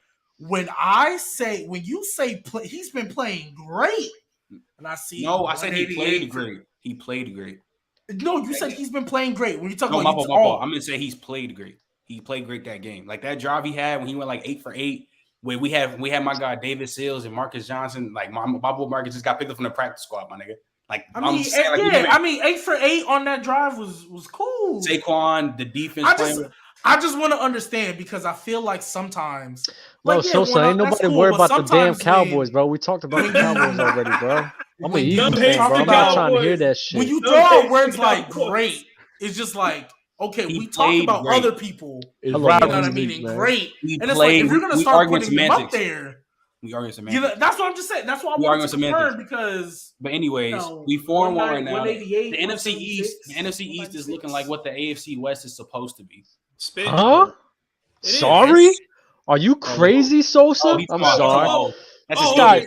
My team. Are you dumb? I got the Eagles, bro. Okay, you got the Eagles, you got the Giants. The Redskins, bro. The Redskins trash. Yeah, but the rest of the teams are combined 5-0, 4-1. Yeah. You know, the Commanders. That Eagles, the Cowboys game, prime time. Hey, that's gonna be a. Is that Monday night or is that Monday or Sunday night? Sunday, I think it's Sunday night. Woo, the Commanders are gonna turn it around, though. No, they're not. No, they're not, bro. They got Carson Wentz. Brian Robinson's back now, so they're gonna turn it around. Hey. Yo, he had the best intro I've ever seen. Many men. Yo, that was tough. Hey, Brian Robinson turned that team around. Yo, Brian Robinson. Hold on. When did Chase Young come back? Shit, I don't know. Hold on, they played that in the stadium when he came out? Yeah, they played I thought they put the sound effects to it when I saw it. No. It was tough. That's tough. Yeah, that's tough. Yeah, man. That's tough. Is anybody worried about the state of the Green Bay Packers? I feel as if everybody kept saying there was contenders in the NFC, but honestly, bro, they've been really looking like contenders. They look really ass. Yes, the Packers. Go ahead, G-Baby. G-Baby, you go. I told y'all niggas. Right here, G-Baby. The Packers offense was going to consistently struggle all year. Now, you could say it's because they don't have weapons. That's the literal reason I used it. I said they split carries. They don't feed Aaron Jones as much as they should. They're relying on Alan Lazard, unproven. Christian Watson, unproven. Romeo Dobbs, whatever, unproven. I said they were going to consistently struggle. And top middle up there, wherever he is the same one that said Rodgers would still win MVP. He would be a 3-time MVP. Yeah, that ain't these weapons. These weapons. I told y'all. And everybody was like, nah, it's Aaron Rodgers. He's that guy. Second best quarterback in the league. I told y'all this offense would consistently struggle. Hey, I gotta say I'm talking to you too. Anybody else that had Aaron Rodgers high as hell. I'm talking to all y'all. I told y'all this was gonna happen. They struggled against the Patriots with Bailey Zappe, whatever his name is. Bailey Zappe. They were struggling. And I'm not going to get too much into this tangent, but I also told y'all. The Bucs had no wide receivers too. But I'm not going to get too much in this tangent also, but I also told y'all the Patriots defense would be perfectly fine. I said every year we talk about, they lost J.C. Jackson. They lost sir. But Bill Belichick was their coach. Their defense would still be top 10. And I told y'all. Going back to Aaron Rodgers, I told y'all this offense. G-Baby, don't you fucking leave me right now. Wait. So we just did all this shit. We just did all this shit for the Geno Smith and it's week fucking 5. Is it not still week fucking 5? They've been no. I'm answering your question. I'm gonna answer your question. Yes, it's week 5, but I literally told you this would happen. Oh, in the start of the season. No doubt. So that's all I'm saying. Let me say something about Aaron Rodgers. Here's why I think Aaron Rodgers will always be in the consideration if he's still playing. He's always efficient as passes, like the TD interception ratio. He's still going to throw for high passing yards. And I still firmly believe they're going to win a division, have a high record, and a high seed. So he's always going to be considered as an MVP candidate. Hey, but here's the thing. Hey, don't be surprised if the Packers go trade for DJ Moore. That's the thing. DJ Moore, real quick. I also said if they trade, like for example, I said if they get Odell, I'm not worried. Aaron Rodgers and that offense will go back to this is the thing about the Packers. Said that, though. This is the thing about the Packers. Go ahead, Mookie. This is the thing about the Packers that concern. This is the thing about the Packers that concern me, bro. They just don't have no consistent deep threat, bro. They don't. I mean, Randall Cobb is an inconsistent deep threat, and also, bro, Adam Lazard, he's a possessive receiver, but he's not somebody that's known for his speed that can beat you downfield, bro. You know what I'm saying? And Aaron Rodgers struggled against that blitz that the Giants gave him. You know what I'm saying? They was playing a lot of zones. Aaron Rodgers made some throws, but it just some throws that was not just there, bro. You know, and then their defense, man. The Giants, bro, was out a couple of weapons, and they scored like 3 touchdowns. I don't understand what's wrong with their defense, bro. I mean, they got a pretty good, productive defensive line. You know what I'm saying? They can stop the run, but it just their passing, what they do against the pass is just horrible, man. And just their defense concerned to me, bro. So that's the things that were worrying me about the Packers. I mean, Justin Jefferson cooked their defense in week 1, destroyed them. You know what I'm saying? They played pretty decent against the Buccaneers, but you gotta understand that they was out weapons too as well. Then against the Giants, without their 3 weapons on the offense end, they still didn't have no problem scoring against that defense. That defense is very, very concerning. They're going to have to get some weapons. Aaron Rodgers don't have no weapons. They don't have nobody. They don't have a deep threat, bro. And also, but Randall Cobb, bro, the man is washed up, bro. Listen, the man is not the same Randall Cobb, bro, that I know when he played for Aaron Rodgers the first year. He's washed. At the end of the day, bro, it is what it is, bro. So, I would like to say, if you guys are watching right now, we have 95 people in the chat. Like the damn video. Stop playing. If it's y'all first time here, I'm seeing some people saying it's their first time in the chat. Still located. Appreciate you guys for joining, bro. Appreciate the love. I see you guys all talking spicy, bro. Like, cut that shit out, bro, because my team is better than a lot of y'all teams right now, bro. So we're not gonna do that. Who your team is? Wait. Who your team is? Philly, bro. I forgot to turn my camera back on. Wait, Dub. Hold up. Wait a minute. Wait a minute. Remember a little statement you made concerning I don't know a team last year. Hey Delta, stop smoking that K2. Called the Buffalo Bills. Remember how you said you really couldn't trust them because their schedule was so easy? And this man, it was so light. Have you seen the Eagles' schedule this year? Oh, it's mid. It's hella light. G baby. I'm just asking a question. Oh my God, this is the second time y'all do this to me. Like, why don't y'all listen? I said I was worried about the Bills last year because with that weak schedule, they showed inconsistencies. Philadelphia Eagles has been consistently great. So I get the weak schedule argument, but at least the Eagles aren't being inconsistent in their play. The Bills were. That's fair. So please, if you're gonna repeat what I said, say everything. In fairness, when did the Bills start showing inconsistencies for you? Bro, you could just look at it. Oh my God, I can't remember the games, but I do remember the production. Nice tackle by Crosby. Production of Josh Allen. It was very up and down. There was losing games where they wasn't supposed to, battling in games they wasn't supposed to. You're supposed to be dominating matchups against some of the weak teams. That Chris Roberts, Derek Carr is not mid, bro. Stop it, bro. And that's what I was worried about. They should have dominated the Cardinals, but I'm not gonna hold you. We could get onto that game because I do have something to say about. Hey, shout out to Dicker the kicker, Doug. So yeah, the kicker stepped up with Jake Elliott. With Jake Elliott not being in there, the Philadelphia Eagles beat the Arizona Cardinals 2017. But I'm not gonna hold you. I was not impressed. I was not impressed. I expected this to be a shootout, and what I seen with the coaching and Jalen Hurts, it seems as if he doesn't really trust him with his arm like that. They're running around short screen passes, bubble passes, and they wasn't really trying to have the game in his arm, and that concerns me because that shows that the coach doesn't really believe in him like that. I expected going into this game us to torch their secondary because their secondary's ass, but they didn't do that. And it really worries me with our Super Bowl contention. We're definitely going to be a great team no matter what, but Super Bowl late in the fourth quarters in those playoffs games, we need our quarterback to be able to win with his arm, man. You know, Jalen Hurts, I love him and everything, but I didn't see that last game, and it really concerns me. Hey, but Dub, at the end of the day, a win is a win in the NFL. Man, I don't give a damn about a win. It was a win. I care about it's the way tough in to which win games. Hey, and it was on the road, right? Yeah, so it was. Anytime you win a road NFL game, bro, that's tough. No, for sure, man. And I understand that 100%. But when I sit here and like I hate a win is a win. You play who you play. I love putting context. I love understanding why people play well. Love understanding why people win.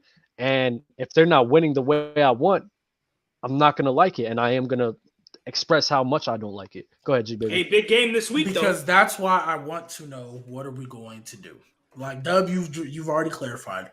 Are we going to do a win is a win no matter how you get it, or are we going to expect performances? Because if we do that win is a win no matter how you get it, I can beat Terry Bradshaw and throw 5 picks in one game, but we won, so it's all good. G baby, that was in the 1970s, bro.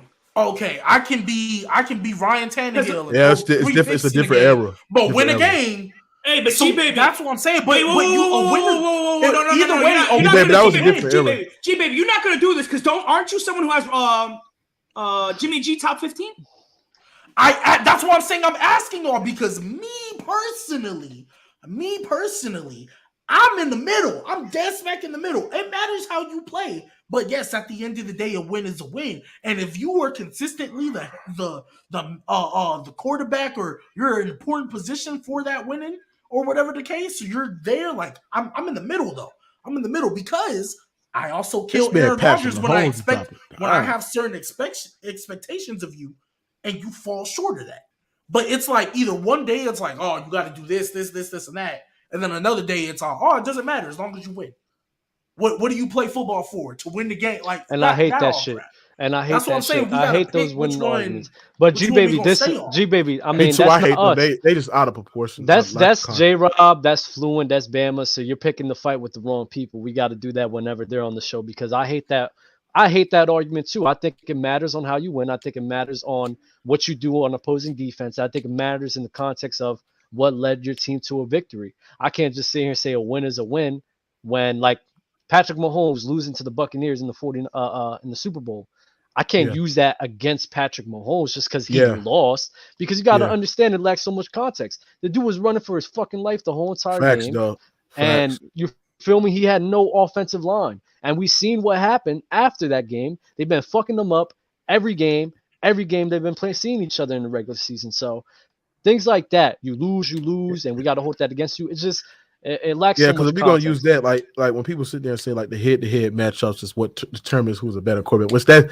The most casualist take ever. That's like, bad take. Lead that to the basketball. That's for the basketball niggas. But when we talking about, it's still bad there. But still bad. Yeah. You lead that. That's bad. That's still a bad. But what I'm saying is that if y'all want to use, like I heard, like I was talking to somebody. I was on casual. He was telling me, said, well. This side's so a little better than this guy because he got a better head-to-head win-to-win record. I'm like, bro. So if that's the case, he had Tom Brady to go. Is Eli Manning better than Tom Brady? You know what I'm saying? Because Eli Manning beat Tom Brady in the Super Bowl twice. You know what I'm saying? So you just don't want to use that argument too as well. But I agree with Dub. Like we got to put the context of wins. Like, you know what I'm saying? Like, you know, we can't sit there and say, oh, Justin Herbert is not a great quarterback because he didn't make the playoffs. I mean, it's all about putting that into context. And another thing that, G-Baby, you're a victim of this as well because you do the same shit, especially when we talk about a guy like Aaron Rodgers. We have to understand, guys can't dominate the way like a Joe Montana or Tom Brady did. Like, they can't, bro. It's literally damn near impossible the way that Patrick Mahomes is doing. That's why those guys are special. Everybody outside of that, though, Drew Brees, Aaron Rodgers, Peyton Manning, they struggled to get those rings that they had, that one ring, those 2 rings. They struggled. You can't sit here and say, oh, when it comes to getting it done, you can't really count on them. because that lacks so much context. Because football is a game of inches, bro. Drew Brees is a guy that could have went to way more Super Bowls. Come down to his terrible defense, or terrible blown calls, or just bad luck, bro. And it is what it is. Facts. So we can't sit here and say, oh, Aaron Rodgers isn't that guy. Drew Brees isn't that guy. When for their whole entire career, they've consistently been guys to lead their teams to the playoffs, perform well in the playoffs, and been playing at an MVP year almost every year. Like when people use that argument, oh, Drew Brees only have one ring and don't have no MVPs. It's just, you gotta understand, Drew Brees has been playing at an MVP level multiple years. Like if you look at the years that they went 7-9, should have won one. Absolutely, he should have won one plenty of times. 2011. I think 2009. Whichever year Peyton Manning won it, I think when they went 14-2 and we went 13-3, they literally only gave it to Peyton Manning because he had one more win. That's facts. You know what I'm saying? So that's what I'm saying. Like when you look at what Drew Brees did, like from 3 straight years where he went 7-9, you gotta understand the Saints every year was a 32 ranked defense. They had one of the worst defense in yards given up in NFL history, right? But that don't stop Drew Brees' production. That he was still playing at an MVP caliber level, throwing for over 4,000 yards with a insane completion percentage, man. It's just, you can't sit there and deny all-time great talent and just base it off of wins and losses, bro. You know what I'm saying? Football is a team sport. You got to understand football is a team sport.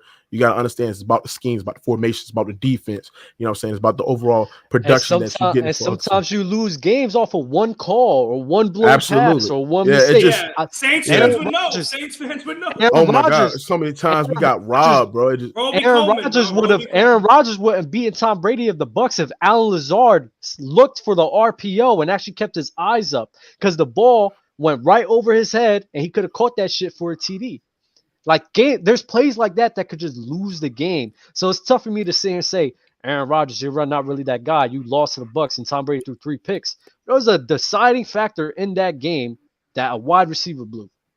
Like, we just got to keep it real, man. Let's see. What's the next game that we could talk about? I do want to move on to that, Dub. I just want to ask you, like, super, super quick. You brought up Mahomes in that Super Bowl where he was running for his life. Do you think Andy Reid got outcoached that game? No. Why not? Why not? Just simple answer, and then we can move on. I'm a firm believer of, like, let's say if I'm the Buccaneers and I beat them, I'm part of that team that beat them, I won't even feel as if I outcoached them, because the way I look at it is, you wasn't at your best, we were at our best, and offensive line, especially in the Super Bowl with, Ndamukong Suh down there, I forget who else, but the front D line that they had. I mean, it's hard for your team to be successful, and it's hard for Andy Reid to try to make up for the lack of talent on that offensive line. Or just the lack of ability to block. Like, when you don't have to blitz and you can just rush forward at you, like, there's really nothing any coach can do at that point, right? They could afford to double Tyreek Hill and Travis Kelce and just rush 4 guys. That's what they did for the majority of the game. Yeah. Levante David was man-to-man on Travis Kelce, and people were like, oh, you got to look at the way he was playing defense on him in the Super Bowl. Well, yeah, he played good, but he played great good defense. He played great defense, great man-to-man coverage, but let's not act as if Tyreek Hill dropped a couple passes. Like, there was drop passes too. Like, let's not act as if he benefited from the fact that Travis Kelce couldn't make things happen. Kelce has another touchdown. He does? Yeah. How did they get the ball back if they missed the field goal? What? A flag. Oh, it's a flag. See, Kelce tonight. See, games like tonight prove you that, bro. Kelce is like, he's one of the best tight ends in NFL history. You know what I'm saying? We like, know that. Bro, it's just this man is unbelievable, bro. He top 5. No, he's top 5. He might be damn near top 3, bro. We got to give you real. I think Gronk the greatest tight end of all time, but me too. Kelce, bro. I have Tony Gonzalez number 1. I have Gronk number 5. Kelsey can. Damn, this man Patrick Mahomes, bro. He could be in that conversation. Kelsey can pass Antonio Gates. Why can't Kelce be in that conversation right now, bro? Tony, Rob, Kelce. I don't think he'll pass him. Come on, son. I think he's pretty much neck and neck with Antonio Gates right now. Damn, man. I think he's surpassed Antonio Gates already, bro. Oh, man. Bro, I ain't gonna lie, bro. Tonight, this proves you, bro, this narrative, which I didn't really understand the narrative. When people sit there and say that this man, the offense is going to be trash and Patrick Mahomes' overall production is going to go down without Tyreek Hill, bro, it's crazy. I mean, I didn't understand that narrative at all. It's stupid. There's a couple more games I want to get at. I do want to talk about the Tampa Bay Bucks and Atlanta Falcons. Not really too much to go over. Leonard Fournette had an amazing day. No, but there was talk a play. About that roughing. Yeah, the roughing. Cheating. Roughing the. So there was a roughing. There was a questionable roughing the passer call. They cheated for Tom Brady again, man. Bro, the refs had a parlay with the Tampa Bay Buccaneers on it. You cannot tell me they did. That's not a roughing the passer, bro. And that was a momentum killer because that was going to be the one where they would have had a punt. They were going to have to punt. It was third down. They were going to have to punt, bro. Like the league needs to get involved. The league needs to review that. It's that's the one thing I don't like about this league, bro. The referees, bro. They have to be consistent and call. They have to be consistent calling, bro. I'm a diehard Saints fan, bro. I know so many times when we got robbed by the refs, bro, that just made me just so upset, bro. They have to fix that issue, bro. They have to be consistent around the board. Now, really, they are human. You know what I'm saying? There's going to be times where they miss calls and stuff like that. But you got to be able to review calls in the fourth quarter. Yeah, absolutely, bro. You have to, at least in the fourth quarter, you have to be able to do that stuff. Like, bro, really just sacked him. There was nothing crazy about it. It was nothing. But Tom Brady, but to be fair, Tom Brady was throwing his legs and shit like that, doing too much, bro. Tom Brady a drama queen, bro. Like, let's be real, man. Like, I don't listen. I ain't gonna say too much. Somebody in the NBA, they got the same type of effect. Like, I don't think Tom Brady. I don't think Tom Brady. What you call it? The LeBron effect? Yeah, absolutely. Nah. Let's not do that. I don't think Tom Brady. I don't think Tom Brady's a drama queen. Tom Brady is drama. Tom Brady. Queen, bro. Nah, Tom Brady even said himself he don't even agree with the defensive rules that they had in play because it makes it damn near impossible for defenses to play true defense. I'm not gonna lie, Dub. Tom Brady just fooled you. Tom Brady. That's what he has to say, bro. No, how you gonna say he don't feel? How you gonna say he don't feel like that, bro? How you gonna say he don't feel like that? Hey, I think Tom Brady is the beneficiary. Tom Brady has 2 Super Bowls because of bad calls. Yep. Let's just keep that a book. He has 2 Super Bowls. And also he has a couple more of cheating too as well. Okay. Whatever. Yeah. Other players should have done it better, man. So of course he's gonna say Deflategate, I don't agree with because when the balls were deflated, the game was tied. The balls were inflated properly, and that's when they scored all the points. Yeah, so and I don't care about bro, but he still cheated. G baby, he still played with deflate balls, bro. He cheated, man. And then he lied about it, saying he didn't play with deflated balls in that game against the Colts. Didn't LeGarrette Blount have like 250 yards rushing that game? Man, that man cheated, bro. Tom Brady cheated. Yeah, Tom Brady cheated, bro. He's a cheater, bro. Point is, of course he's gonna say, "Oh, well, I don't agree with some of them," because he knows he got away like tuck rule. Charles Woodson. Yo, Charles Woodson, that was a clean strip. Didn't he do a thing with Charles Woodson? Yeah, he did. Admitted, and that was a bad call, and I knew I was gonna get away with it because I lied. Like, come on, man. Yeah. So you don't think he's lying about the rules for the defense, bro? He capping like a mug. He knows. I don't believe it, bro. And he's using it to his advantage. I don't care. We shall see. Speaking about Tom Brady, the Patriots blew out the Detroit Lions. Completely annihilated. Tom Brady. The Lions are ass crack.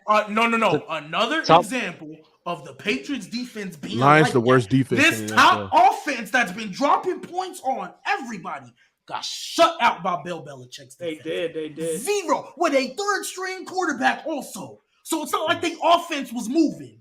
Stop playing. I told y'all. Is anybody worried about the Lions? Go ahead, Nick. I think there's worries with Dan Campbell, to be honest with you, bro. Everyone loves this dude, Dan Campbell. He loves his team, but there was some questionable things he did in that game, bro. Like they decided to go for it on 4th and 9 when they could have kicked a 47-yard field goal to make it 6-3. Or you could have punted it deep to let Bailey Zappi, the third-string quarterback. You gotta throw that, man. Didn't they miss field goals though? Yeah, but like 4th and 9 though, G baby. It's not. I mean, it's common. I don't agree with it, but it is common that if your kicker miss a field goal, they're gonna stop going to you. Like, especially if you're not like elite of the elite, or you're not like a long-time veteran. That's fine. At least that first one. Hey, at least gonna stop going to. Hey, at least punt it deep and have the third string go 97 or 95 yards, 90 yards. I mean, I hear you. I'm like, I don't disagree, but like people just love Dan Campbell, Hard Knocks, but like, bro, I think it's Aaron Glenn. I think it's Aaron Glenn. Aaron Glenn. How can you blame that on Dan Campbell though? Like, come on, bro, we can't be doing this. The defense is selling bad. They the Lions should have had score. The Lions, like, if that's for one game out of all. But the Lions also choked a 10-point lead with 5 minutes left versus the Vikings, and Dan Campbell made questionable calls at the end of that game too. This is what he does. Third down to 4. Come on, Dan Campbell. I'm not blaming his defense selling. That's Aaron Glenn. Dan Campbell doesn't call the defense. No. But there was play call. There was play calls that he did that was questionable. I mean, I don't think he's gonna get fired because he was put in an awful situation. But there's some play calls that like, oh man. But like you look at throw the ball. The Eagles lost. Okay, whatever. They beat the Commanders. They shouldn't have lost to the Vikings, bro. And they shouldn't have lost to the Seahawks. But like the Seahawks was straight defense. No, they should have lost to the Seahawks, bro. Their defense was awful. They didn't. No, but I'm saying with the way their offense played, but the Seahawks didn't even punt. Like the Seahawks didn't. Yeah, I know, but I'm saying like their defense is the their defense is abysmal, bro. Like honestly, I just think they played a really good defense with the greatest, in my opinion, defensive coach ever. So you don't think that this is going to be something that the Lions is going to be a consistent thing with the Lions? I think offensively, this season, I think the Lions are cooked. I think the Lions get 3 or 4 wins. I mean, that was the Delta, Devontae not going to the Ravens. Going in. I had the Lions going 7-10. Got a passing scheme. No the Lions would win 7 games. Dub might have had the Lions winning 8 or 9. Honestly, the Lions and the Jets had like a lot of hype going in. Like, think of it. And I always said, like, I mean, granted, Jared Goff is not the reason. Like, Jared Goff is playing better, but that was the reason I said, I was like, well, Jared Goff is still their quarterback. So let's wait and see before that. But it's the defense. The Lions offensively, I think offensively, they're going to struggle next week because they're playing the Cowboys. No, they got to buy after that. Cowboys. It's a buy. Oh, yeah, buy the Cowboys. And then after that, I don't see them struggling at all.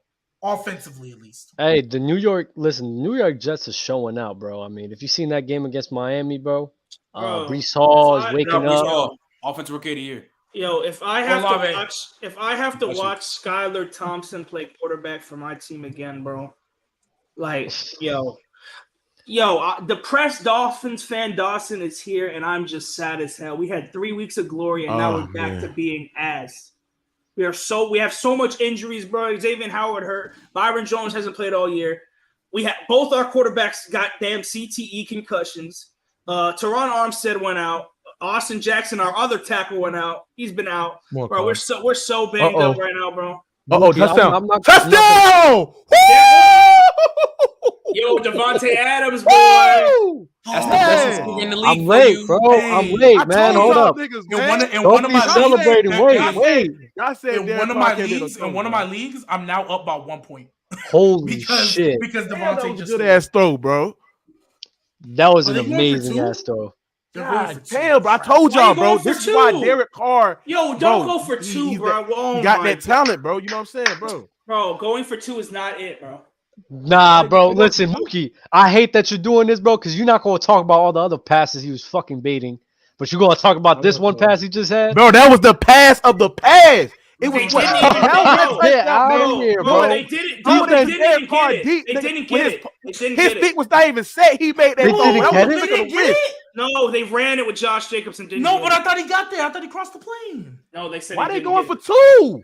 That's what I said, and they didn't even get it. Why is they going for 2? Nick, come on, bro. You're not gonna be spoiling this shit for me, bro. I'm trying to watch this. Bro, I got. Oh my god, bro! This is why. This is dumb. It look like they got it though. Imagine. I don't know why. Devontae Adams. Yeah, Cooper Kupp better than Devontae Adams is aging horribly. He's playing with a terrible. Oh my but he's God, better than he's still top 5. I don't care what people say. He's top 5. No. And he's better than Jamar. Oh, I see why they went for it because their defense can't stop the Chiefs. So I see why. But come on. Yeah, bro. but you gotta have as a coach gotta have some faith. I would have thrown it to Devontae Adams, bro. I would have given it to son, Devontae. you gotta. Yeah, but why they didn't throw the football, bro? Why they? You gotta kick the field. You gotta kick the field goal there. I'm not even. That's what I said. Yeah. You gotta give. Yeah, you gotta kick the field goal, bro, for sure. You just had to play. You had a good game, bro. I ain't gonna lie. 30-29.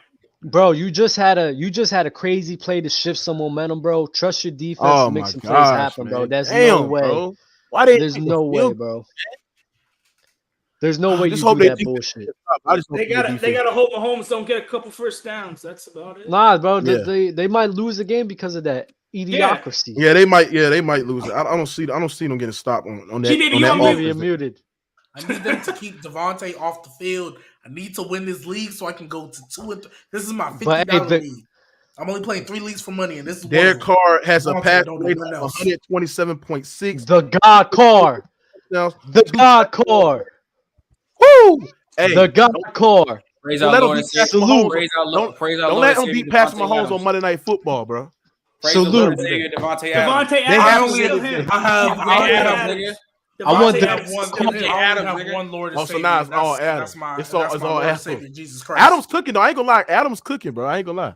He cooking. The God Carr in the chat, bro. MJ Adams. Salute to Derek Carr for making that throw, but salute to Devontae Adams for making that catch though too as well. It was a great throw, great catch, bro. It was perfect ball placement. That's what a quarterback's supposed to do, bro. Hey Ben, you missed the Geno Smith talk, bro. Ben missed the Geno Smith talk. Yeah, poor Ben. Mm-hmm. Nah, Adams is carrying right now. Let's see. What's the next game we could get into? What you about to say, G baby? What about the Chargers Browns? Come on, bro. What y'all think about the Chargers? Derek Carr gotta deliver. Yeah. Let's talk about the Chargers. The Chargers and Browns. I do want to get into this next game, the Chargers versus the Cleveland Browns. It was a nice little competitive game. Austin Eckler had a great game. Mike Williams, Austin Eckler went baby, crazy. Your boy. You want to put me on the spot about fucking Gabe Davis? What about your boy Mike Williams? That was Dawson. Oh, okay. I was more so about the Bills and Bengals. No, G baby, I brought your ass up. What happened? No, Brent, it was a great throw and a great catch. Nigga. What happened to Kwame Brown this week? What happened to Kwame? Yeah. So he had a good game. That's great. Hey, Mike Will, you played great. Good job, bro. It ain't changed how I feel. I need the Chargers to. He's still an inconsistent receiver. He's like I said. Remember the quote: "When he booms, oh my gosh, it looks crazy. But when he busts, which is coming, he's gonna look like the Kwame Brown of wide receivers." So hey, but hold on, who's the Kwame Brown of wide receivers? Mike Williams. When I said Mike Will, when he busts, oh my God, y'all just that's what I said. Can I ask y'all this? Is Nick Chubb the best running back in the league? No. Saquon Barkley. He won A1B. 1A1B. He's second to me. He's 2 for me. He's 2 for me, but it's literally. Hold on. Is he better than Jonathan Taylor? Jonathan Taylor. I'm not gonna lie. Yes, right now, yes. Nick Chubb been that. But overall going into the season, who y'all had a better running back? Going into the season, it was Jonathan Taylor too. Yeah, okay. I had Jonathan Taylor 2. I had JT 2 and then Chubb 3. That's fair. Derrick Henry right now is 3 for me. Nah, I'm not gonna lie. He fell from 1 to 3. I'm not gonna lie. Derrick Henry looking like 4 or 5. Bro, it's looking like 4 or 5. Bro, it sucks that the Raiders Derrick Henry had a couple good weeks last couple weeks. The first 3 weeks he wasn't good though. Nah, but I just think Nick Chubb. Dub. You know what game we really need to talk about? We got to talk about the Jacksonville Jaguars versus the Texans.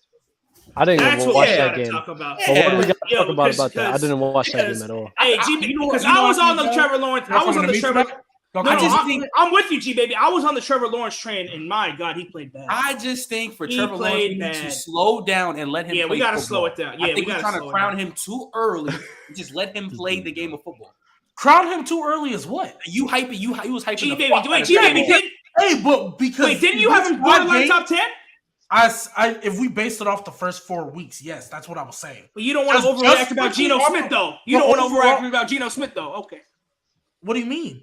Geno Smith has been playing like the first 5 games. Geno Smith has been playing. He said franchise quarterback. Bro, why y'all keep on saying that, bro? Either way, bro, you know what I said, bro. I know, but either way, I didn't say he a franchise quarterback. I said if he lead the Seahawks to the playoffs. You know what I'm saying? Yeah. This is where I'm with Dub a lot more than usually. Like, I don't call it superstition, but if I would have known that the Texans had beat the Jaguars 8 straight times going into that game, I wouldn't have expected much from Trevor Lawrence. Just like every time the Colts play the Jags in Jacksonville, they lose. For like the past, how many seasons was it, Dub? It's been like forever. Like, I don't expect much after that. So I'm not giving him an excuse though, because he still could have played better. Yeah, he still should have played better. They've been Christian Kirk only had Christian Kirk only had he just one retired, catch. by the way. Zay Jones only had like 2. Like they weren't really moving the ball. And then the pick that Trevor Lawrence threw when they were driving, that is kind of the young quarterback mistakes that I didn't see in the first 4. Because in the first 4 games, I said Doug Peterson had Trevor Lawrence looking like a veteran quarterback. And then he did some young quarterback type of mistakes. Like instead of throwing the ball all the way, you're trying to force it in the back corner of the end zone with secondary underneath. Yeah. That's not a smart throw. Throw it away. I mean, he's doing young quarterback mistakes. I think there's a guy in the chat that says something, some heat right here. Dub, say DK better than MT, and I'll give it a like. Michael Thomas, like, brother. Yeah. Michael Thomas. G baby, is Michael Thomas still a top 10 receiver? It's hard to keep him there because he's missed the last 2 games. Yeah, he just can't stay on the field. It's hard. That's his only flaw. That's literally his only flaw. It's hard to keep him there, but even in the first 2 or first 3, whatever, he was still playing like a top 10 receiver. He was. Jameis was selling. I think Michael Thomas, when he left the game of football, I think Michael Thomas was the best route receiver in the NFL. Real talk. I mean, bro, you can't have Why'd no. you say it like that though? He left the game of football like he did. Bro, I'm saying. What I'm saying is that with Michael Thomas, like when last time we seen him play a full season, bro, the man was the best wide receiver in the NFL. Y'all can sit there. Y'all can sit there and talk about Hopkins. Y'all can sit there and talk about. Hold on. I think Hop was better. I think Hop. Okay, you can sit there and say Hopkins. But no, for that season, he was the best wide receiver. Go ahead, Trent. 1,700 yards. Go ahead, Trent. Most catches of all time. Yeah, he was the best receiver. We know Michael Thomas had this. He was nice. We all know he was top 5. But Michael Thomas, never a day and 24/7. You on this life, on this earth, he was never better than DeAndre Hopkins. Never in life. Except 2019. Except he was better. He was better. A better season. Don't make you a better receiver. No, he was just a better receiver. Never in life. He was just a better receiver. Okay. I would give you. Hold on, Trent. It's close. Don't get me wrong. I'm not saying but D-Hop. Hold on, Trent. I would give you that D-Hop better deep route runner than Michael Thomas. I'll give you that. But Michael Thomas has better hands, and he's a better route runner than D-Hop. Wait. Bring it back. What? I don't think Michael Thomas has a better route runner than Michael Thomas. No. Steep routes. I said deep route. He's the better deep threat. He has better hands. Like he don't. He don't got better hands. Stop it. What the fuck? He don't have better hands. No, Michael. What are you talking about, bro? Michael Thomas has better hands than DeAndre Hopkins. Yes. Nah, we're not doing that. Let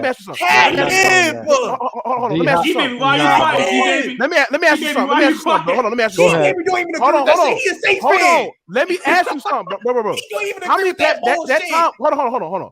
That time when Michael Thomas broke the record for the most catches in a single season. How many drops the man had? I'll wait. I don't think he had DeAndre Hopkins. Are we serious? D-Hop wasn't dropping passes either, though, bro. Come on, son. Bro, there was time. Hold on, bro. Going into 2019, there was times where Michael Thomas didn't even drop a pass. He didn't even drop more than one pass, bro. He was going up, bro. Michael Thomas, hold on, bro. Michael Thomas was going on streaks without dropping a pass. When Drew Brees targeted this man about 10 or 9 freaking times, Michael Thomas always catching the pass. If you look at it, I wish it was. Is there any type of stat to determine? What are you talking about? Bro, Michael Thomas has better hands than D-Hop, bro. And bro, Michael Thomas. D-Hop has the best hands in the league. He has one of the best. He does, but he's not. He don't have better hands than Michael Thomas. Bro, do you understand how hard it is to catch over 100 and what was it? 149. It's not. If it's mainly slant routes, it fucking intermediate. It was not slant routes. I'm just saying, bro. Nah, bro. Y'all pissing me off with this, bro. Stop it. It's not a narrative. It's a fact. It's a fact. It's a fact. It's a fact. It's a fact. It's a fact. It was a fact. Out routes.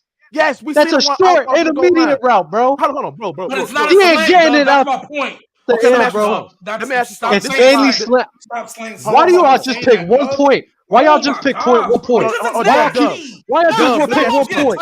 It's slants and short and intermediate routes. I'm so tired of that. If it's none but slants. Let me ask you something, Dub, and I'm about to watch it. I'm going to say this. Dub, let me ask you something. Everybody would do it. He caught 149, bro. You know what makes hold on, everybody. It doesn't matter what if he was running slants, outs, hitches, curls. I don't care. He caught 149. Yeah, you cannot care. You cannot care. You cannot care. Hold on, Trent. I'm about to ether him. I'm about to ether him right now. I'm about to ether him right now. I'm about to ether him right now. I'm about to ether right. I'm about to ether him right now. I'm about to ether you right now. Let me ask you this. Let me ask you this. It's those curls, those slants, all them fucking routes. Aren't those easier to catch, right? Are those naturally easier to catch?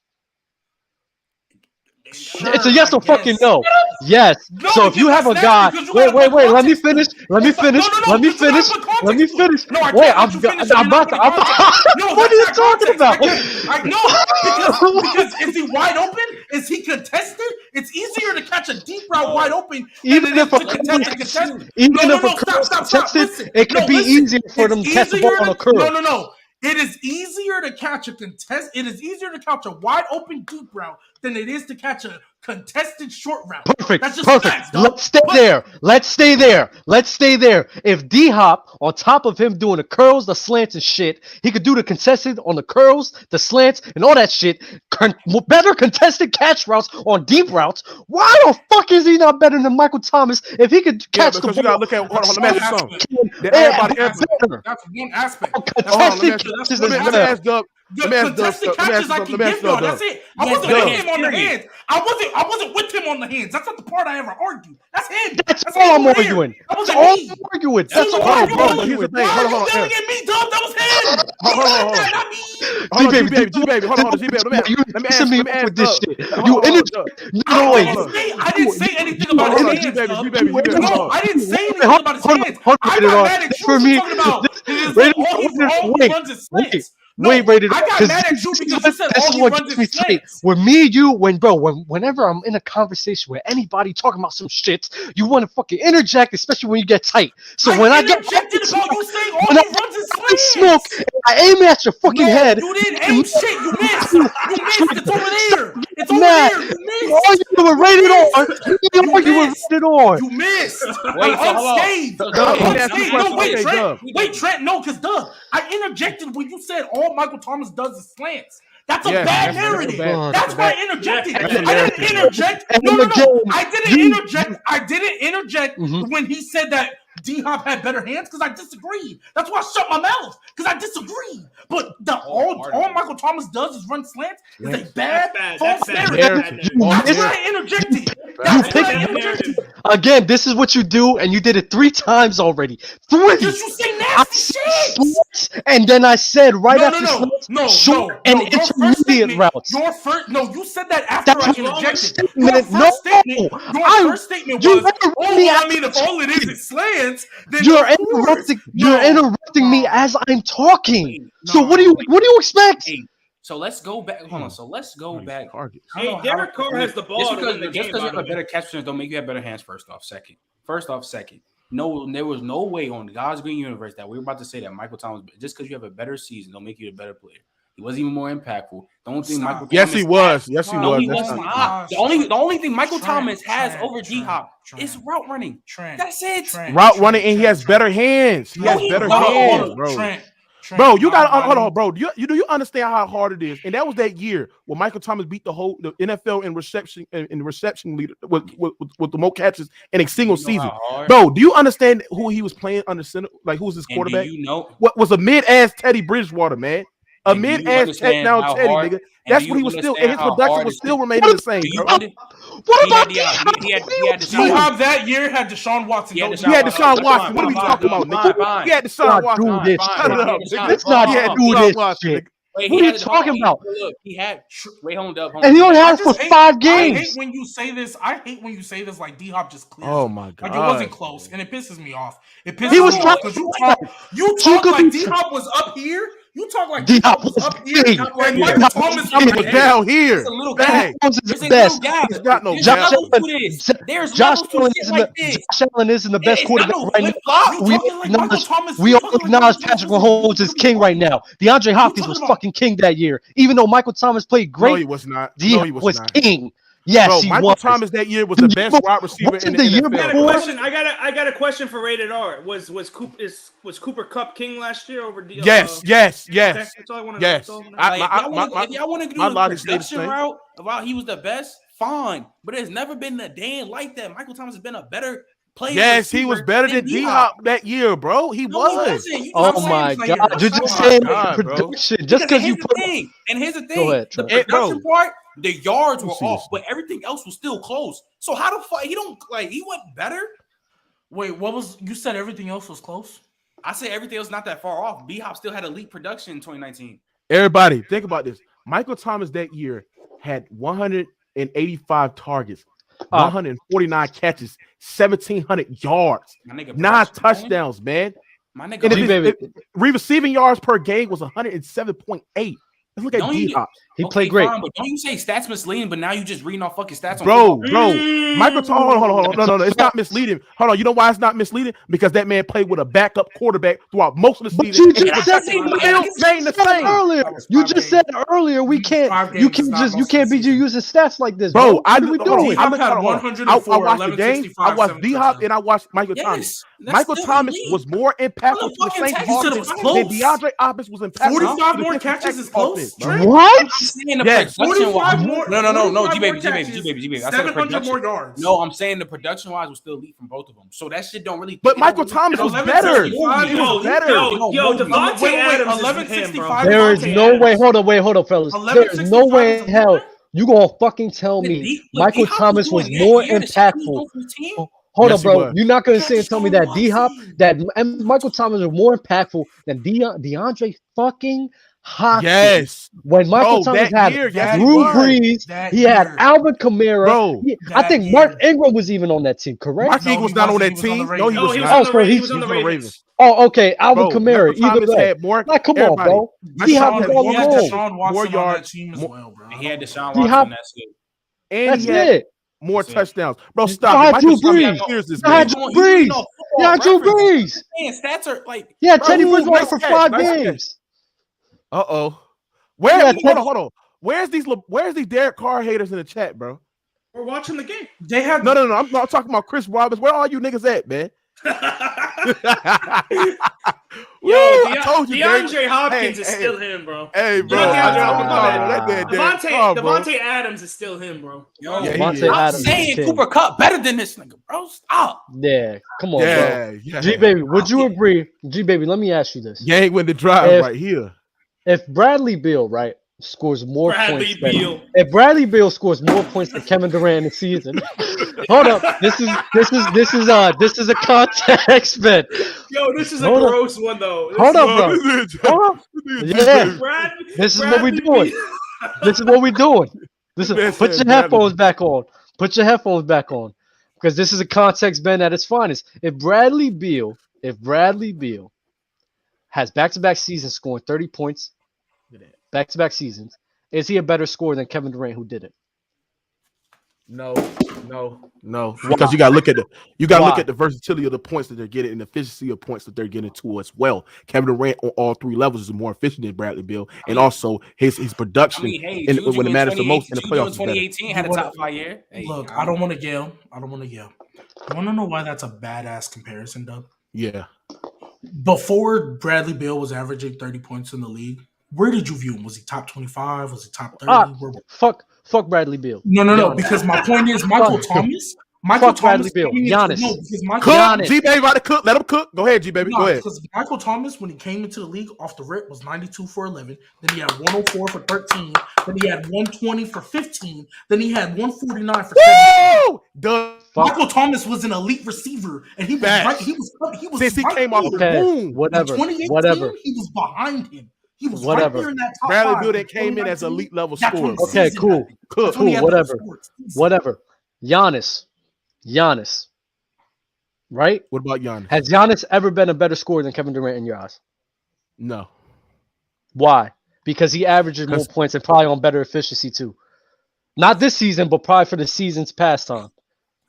I mean, I would disagree, but I don't know. I don't know those numbers off the top of my head, but I think Kevin Durant has always been more efficient than Giannis. But I'm not gonna. I don't know. But he didn't score more points. But here's the difference. If somebody wanted to say, well, wait. If you're saying what you're saying is okay. Michael Thomas had more yards, had more passes, had more completions. And all this I'm shit. saying he's better that year. No, I'm saying before that season started. If you want to say D-Hop was 1 or 2, Michael Thomas was like 4 or 5 going into that season. And then that year, he took a leap where that year he was better than D-Hop. That's all I've ever said. The Raiders lost. Any other year before that, no, D-Hop was better. Perfect. But I said that year. I'm not with the rated R where he said D-Hop doesn't have better hands. That wasn't me.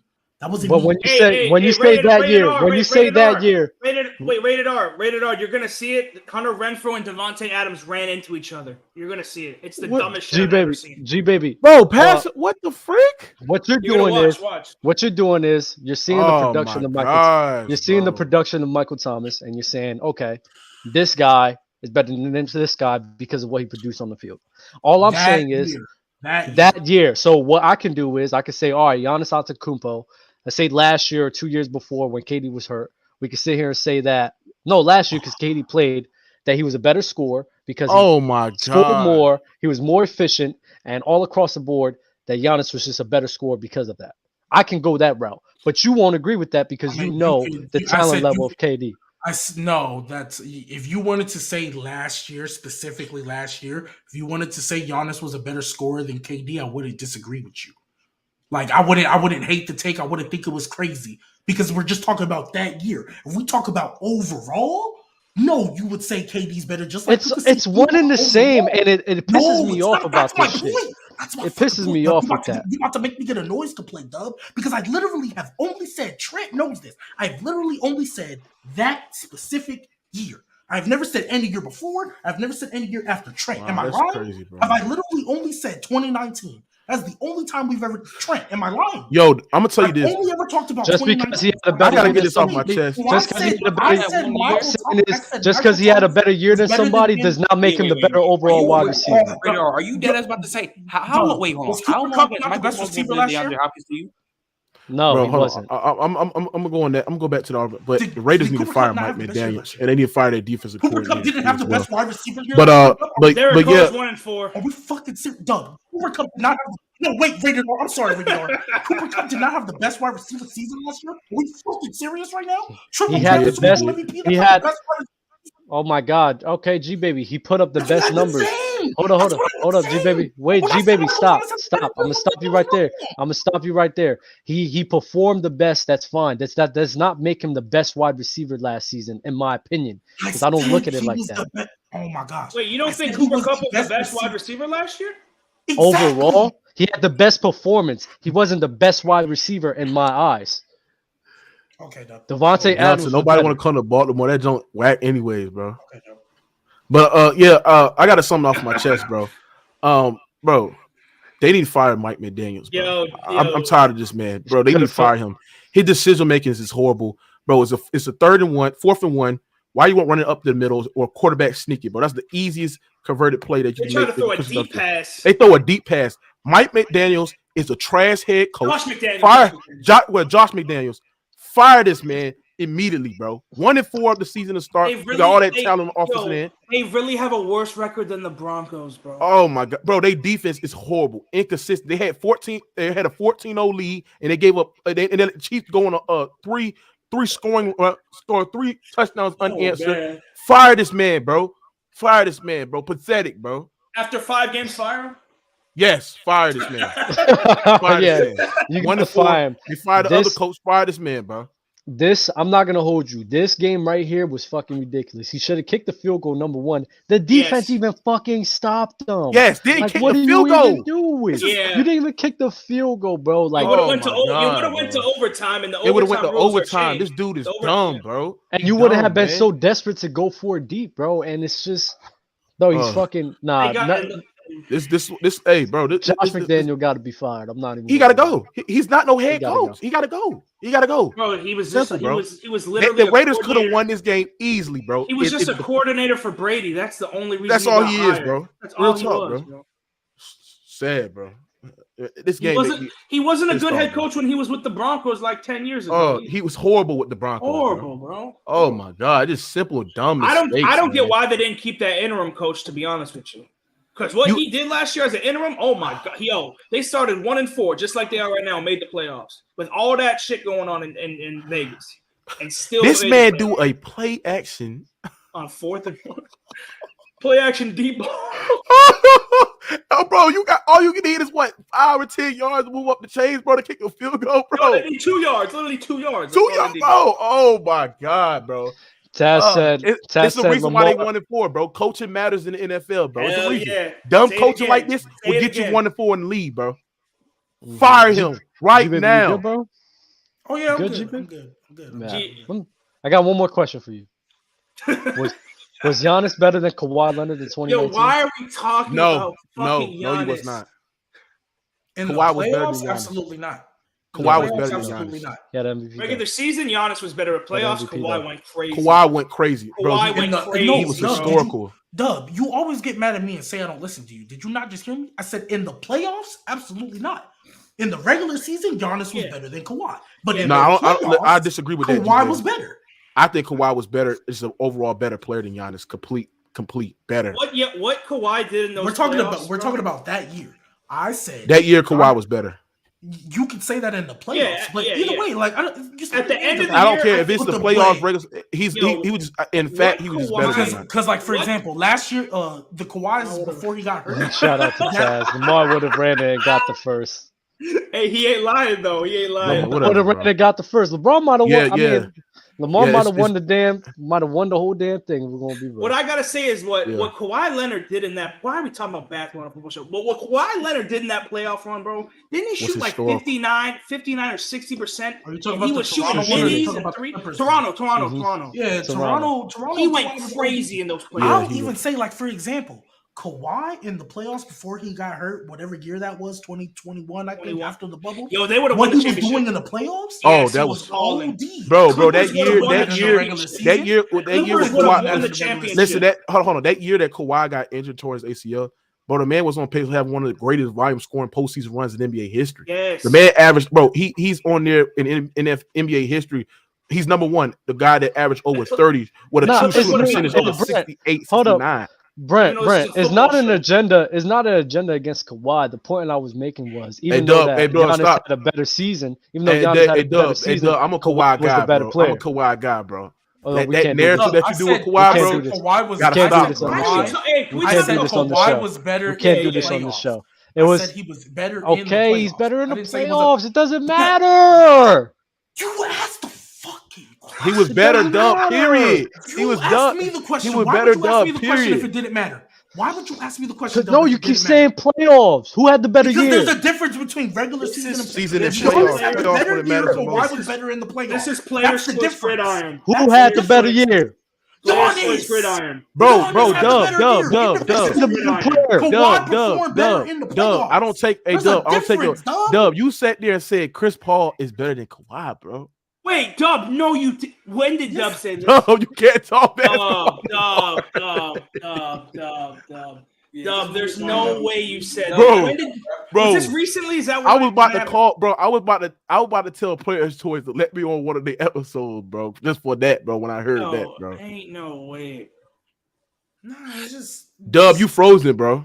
But like, Dub out of here. It's just he frozen. Like he asked me like, oh well, Kawhi. He's like, why are you talking about Kawhi?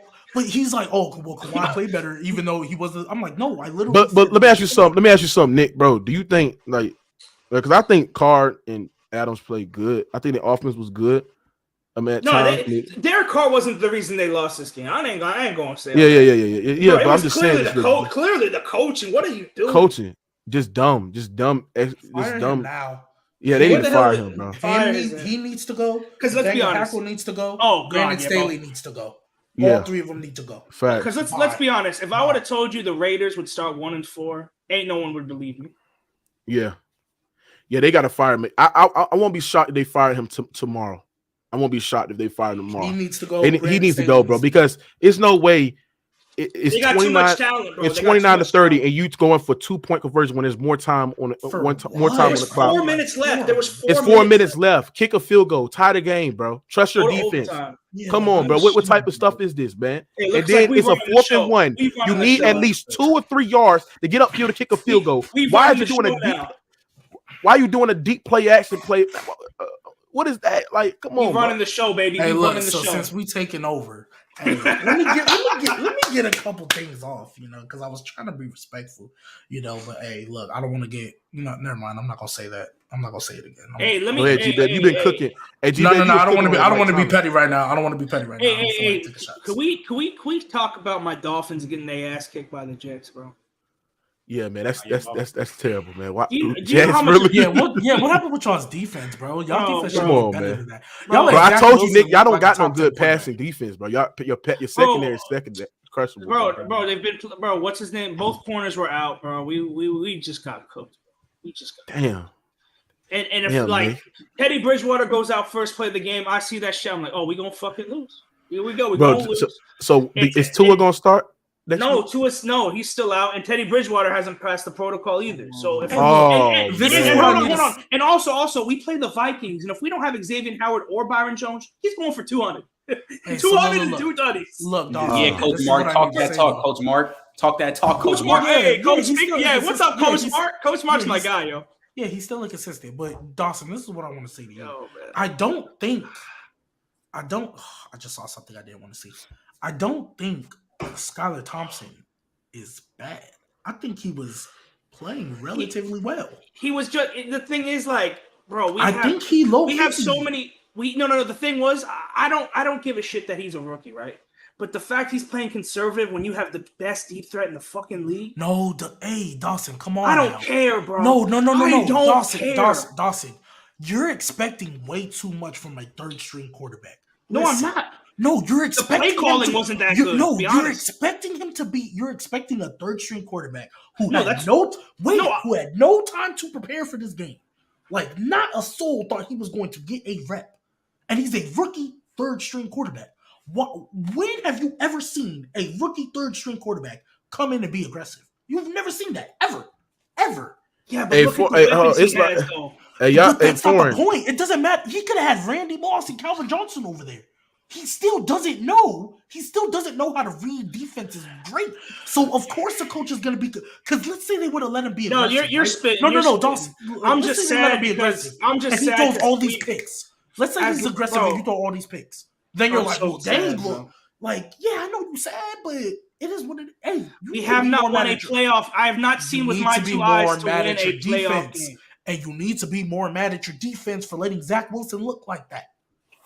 Oh, trust me, I'm mad at them. They've played ass all year. Besides the Bills game, they played. I mean, in the Bills game, they did play ass too. They gave up all those yards, but they just been whack. Like, does anyone know a doctor I can just give 2 of my brain and I can just take his? Miami, go get Dr. Miami. Yo, you're crazy, Dr. Miami. That's crazy. Close by, ain't you? But no. We're cooked. If we don't have Bridgewater or Teddy, we're not winning no games though. Yeah, facts. Like the Vikings going to whoop our ass in Miami. They're going to whoop our ass. Yeah, bro. I'm just. Lamar, I feel so good. Yeah, because Lamar doesn't deserve to be in a conversation. No, I was responding to the people in the conversation, bro. You know what I'm saying? But what I'm saying is, you responded to Delta. Doesn't deserve. Yeah. Yo, that's just hate. No cap. Mookie and BBL is crazy. I'm not gonna hold you. Look. What I'm saying is this, bro. Like, Mookie got a BBL. Yo, that is wild. What? Bro, hey, I said get Mookie a BBL. That's crazy. Hey, yo. Hey, look, what I'm saying is this, right? When you think about it, I think it was just so refreshing to see the Saints get a win this week, bro. Like, I ain't gonna lie, like that. It makes everything which is so sad because I thought we were Super Bowl contenders. So it's sad. I know. I thought, bro. I had before the season, bro. I had the Saints going to the Super Bowl. I had the Saints at the Super Bowl versus. I think it was The Dolphins were contenders 3 weeks into the season, and now our the fucking Titanic crashed. Were they really though? Yes, they were. How'd you do that? Mookie said Is Dub doing some shit? Wait, which Manning? Hey, who did you say? Which Manning? He better be talking about Eli Manning. He better not be talking about Peyton Manning. You said wait, did you say Brees was better than Peyton Manning? That's not even close. No. Well, you say that's not even close? Come on, bro. Y'all underrating Drew Brees. Peyton Manning is better, but Peyton Manning is better. Hold on, bro. Drew Brees is top 5. Drew Brees, bro. You can't not deny a man that was 6 feet. Nah, he was like 5'11". Yeah, he was 5'11". to lead almost every statistical category as that quarterback position. To have one of the most, he has the most 5,000 passing yards in NFL history. The most 4,000 passing yards in NFL history. Yeah, that argument I can get with. And also, you just like the way Peyton Manning bro. Is that what it is? Everybody. Drew Brees to me, that's nasty. Is the most. Everybody, check this out. Drew Brees is the most accurate quarterback in NFL history, bro. In my opinion. I mean, Jeff, if you look at accuracy at the quarterback position, most accurate. Oh, absolutely, he is. He's the most accurate. No. I think there's like a stat for that. I think it's proven Drew Brees is the most. Absolutely, the highest completion percentage in NFL in a single season. I think he legit is the most accurate. Yes, he is. We talking about Steve Young led the league in completion percentage for like 8 years straight. So, bro, I'm looking at Drew Brees. I low-key think Drew Brees did that too. Not 8 years, but I think it was like. And then just think about this. Let's think about this, bro. In that range, Drew Brees. The thing about Drew Brees is that his prime was ruined by him not having sustainable defense. He had defense when back in 20, I believe it was 2017, 2018. That's when he started having. 2017 is when that's when that Lattimore, Marcus Camara. Drew Brees. That's when we started having the top 10 defense. But if you look at what Drew Brees, 2011, the Saints Drew always. Brees, oh my god! Everybody. The Saints always had a top offense in NFL, but you know why they was not making the playoffs? They was going to 7-9. Their defense no matter who, because look, because you know how we talk about the Patriots defense and how every time they lose somebody, you're like, how are they going to recover? We lost Brandon Cooks. How are they going to recover? Just fine. Lost Jimmy Graham. Oh, that's a bad trade. Seahawks won the trade. Y'all won that trade. I don't know. I was just talking about Drew. Now I'm about to defend Drew Brees. Clause. Stop saying this dumbass bot shit, bro. Man, that's bot. That's bot. That's bot. All you old heads. Look, all you old heads that say fucking John Elway and all these bitches. Stop. Warren Moon. And the way people. I got Drew Brees 5th all time. I got him 5. I respect that, Nick. I respect if you ain't got Drew Brees in your. I got 5. If you got the top 5, listen. If you got Drew Brees in your top 5, I respect that, bro. But if you ain't, if you got him. Brady Manning. Well, you can flip Manning in Montana 2-3. Okay, and then I have Rodgers right over Brees. It's close though. It's close. That's fine. I disagree with it too. That's but fine. That's fine. Do you have Aaron Rodgers top 5 though? Yeah, you just have Drew Brees in front of him. Like that's cool. That's I'm not gonna lie. Yeah, I think Aaron Rodgers. He's going on top 5. G Baby got fried on the segment of how the Packers were 32nd in yards given up. This is another reason why Aaron Rodgers is better than Drew Brees. I'm not gonna hold you. Yeah. Hold on. You said the Packers had a 32. The Packers gave up 32. When it was 15-1. They were 32nd in yards allowed. They were 19th in points. I think they were middle of the pack against the run. Crazy. But the thing about Aaron Rodgers is that Rodgers top 5, you can sit there and say he has. You can sit there and say Aaron Rodgers has some inconsistent defense, but let's be real, bro. His production in the playoffs, bro, is a decrease to what he actually done in the regular season, bro. I mean, I've seen times where Aaron Rodgers had. Hold on. I seen. Hold on, bro. Hold on, Trent. Are you fucking? Hold on, Trent. Trent. I remember that time when the Packers. What was it 2011? 2012? They was 15-1. And then against the Giants in the divisional round, I mean, we've seen times with Aaron Rodgers with Brad Jennings. He couldn't convert. That's not the year I want to use. That's not the year I want to use. I mean, 2011. I mean, if we hold on. That's 2011, 2012. What about against Seattle? Hold on. What about against Seattle? What about against Seattle when it's team? Seattle. Hold on. Everybody. What about? There were also times that A-Rod had a chance, like, was going to win the games, and then like some other shit happened. So like, but what about? Okay, well, let me ask you something. What about against Seattle? Like, where his team had like 3 or 4 turnovers in that game. Mary and shit, and then I'm talking. And then he lost. Huh? Oh, the Cardinals Hail Mary when he's performed well and they just lost. I'm saying like it goes half. Like I know he's had like a few bad playoffs, but like Drew Brees, I feel like in history has only had. Man, I don't care if Drew Brees don't got no MVPs, bro. Look at the quarterbacks of his players. But what I'm saying is this is Aaron Rodgers is a choker in the playoffs, bro. To me, he's a choker in the playoffs, especially when he going against teams.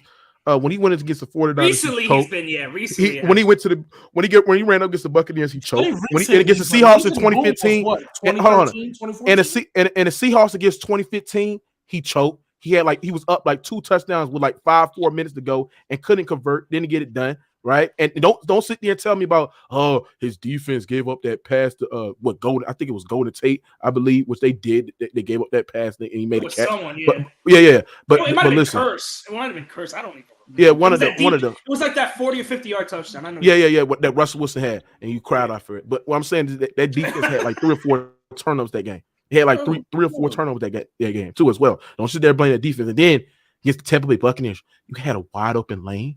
All you gotta do is run it in the end zone, Aaron Rodgers, and then you throw an incomplete pass. You choke that game, bro. Stop it! I can name so many times when Aaron Rodgers on that game though. They should have went for it. If we bring up coaching, they should have went. For sure.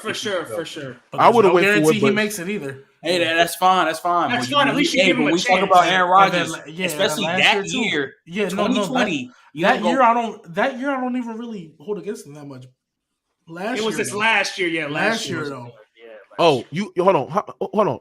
You telling me Aaron Rodgers with Devontae Adams, how much points he scored against that defense? 10. 10 and it wasn't even a passing touchdown. It was an Aaron Jones rushing touchdown. They scored. Get out of here, man. They scored the first drive of the game and didn't score a touchdown. Man, Aaron Rodgers in the playoffs, bro. Aaron Rodgers, he's like the James Harden in the NFL, bro. No, I wouldn't say James Harden in the NFL. I wouldn't say that. I would say, who can I say that performs, that won a champion? It's just something about him that just don't live up to what he do in the regular season. I think Aaron Rodgers played all-time high in the regular season, but in the playoffs, it's just something that looks different, bro. I mean, I was rooting for Aaron Rodgers. I'm not no Aaron Rodgers hater at all. I think Aaron Rodgers is superior to talent. I thought the Packers were going to win it all last year. I really did. Me too, bro. I really thought they were Nick, listen, my brother is a Packer fan, bro. So there was time when I was rooting for his team to get it done because my Saints was not there. I was rooting for the Packers. There was so many times where I just thought the Packers was going to get it all. I thought the Packers were going to win it all in 2015, right, when they played against the Seattle Seahawks in the NFC Championship. Yeah. I thought they was going to win it all in 2012 because they was dominating in the regular season too as well. I thought they were going to win. What was that year? I think they lost to the Atlanta Falcons in the NFC. They got blown out though. They got blown out, bro. It was like blown out the water. Yeah, it was bad. Facts, bro. So, bro, Aaron Rodgers, bro. Yes, he's a top 3, top 5 talent in the NFL. But man, the man only made it to what? I don't know. You know what I'm saying? So, yeah. Somebody said no matter what the Packers do in the regular season, they won't make it. That's a fact. Yeah, real talk. They haven't made a Super Bowl in like 12 years. What's good, Dub? Do y'all hear me? Yeah, we hear you, bro. I don't know. Well, what happened? Kawhi Leonard showed up to your door? What the fuck just happened? Yeah, Kawhi Leonard kicked down your door, man. Yeah, Kawhi kicked down your door. I seen that comment, bro. Nah, bro. Y'all got way too off topic. Y'all wasn't talking about basketball. I mean, y'all was talking about basketball, not football, bro. Football. Hey, Nick. Show, hey, Dub. That man should be fired tomorrow, bro. I'm waiting for it, bro. That McDaniels dude need to be fired. Josh, after they started 0-3, before the press conference after the game, who's the owner? The dude with the weird ass haircut had a 30-minute meeting with them after the game. Somebody asked me who's my top 5 orange talents. You got to put Aaron Rodgers. You got to put Joe Montana. You got to put Patrick Mahomes. Patrick Mahomes. Who else you got? Dan Marino. Who else? I feel like I'm missing somebody. I mean, you put Tom Brady up there? Arm talent? Tom Brady has arm talent? Well, arm talent's not just throwing the ball deep, like. Yeah, you're right. It's not throwing the ball. I think Tom Brady got a cake. What about Warren? No, not Warren Moon. Not Warren. Anyways. No. I think we gotta go ahead and wrap this up because I don't know what's going on. But appreciate y'all for tuning in. You know what I mean? I don't know what happened to Trent. He gone. Dawson, Rated R, Dub. Appreciate y'all. If you guys are watching, hey, if you haven't done it already, like the video. Come back here on Wednesday for more nastiness. You know, that's the casual version of the show. So yeah, where you can see Fluent and Bama. You can see Fluent and Bama be casuals. Oh no! Come back on Wednesday when they talk about basketball, so Dub can say CP3 is better than Kawhi again. Oh God! But yeah, come on, bro. I didn't even go down that road. Yeah, but hey, appreciate y'all, man. Like the video. Tune in on Wednesday.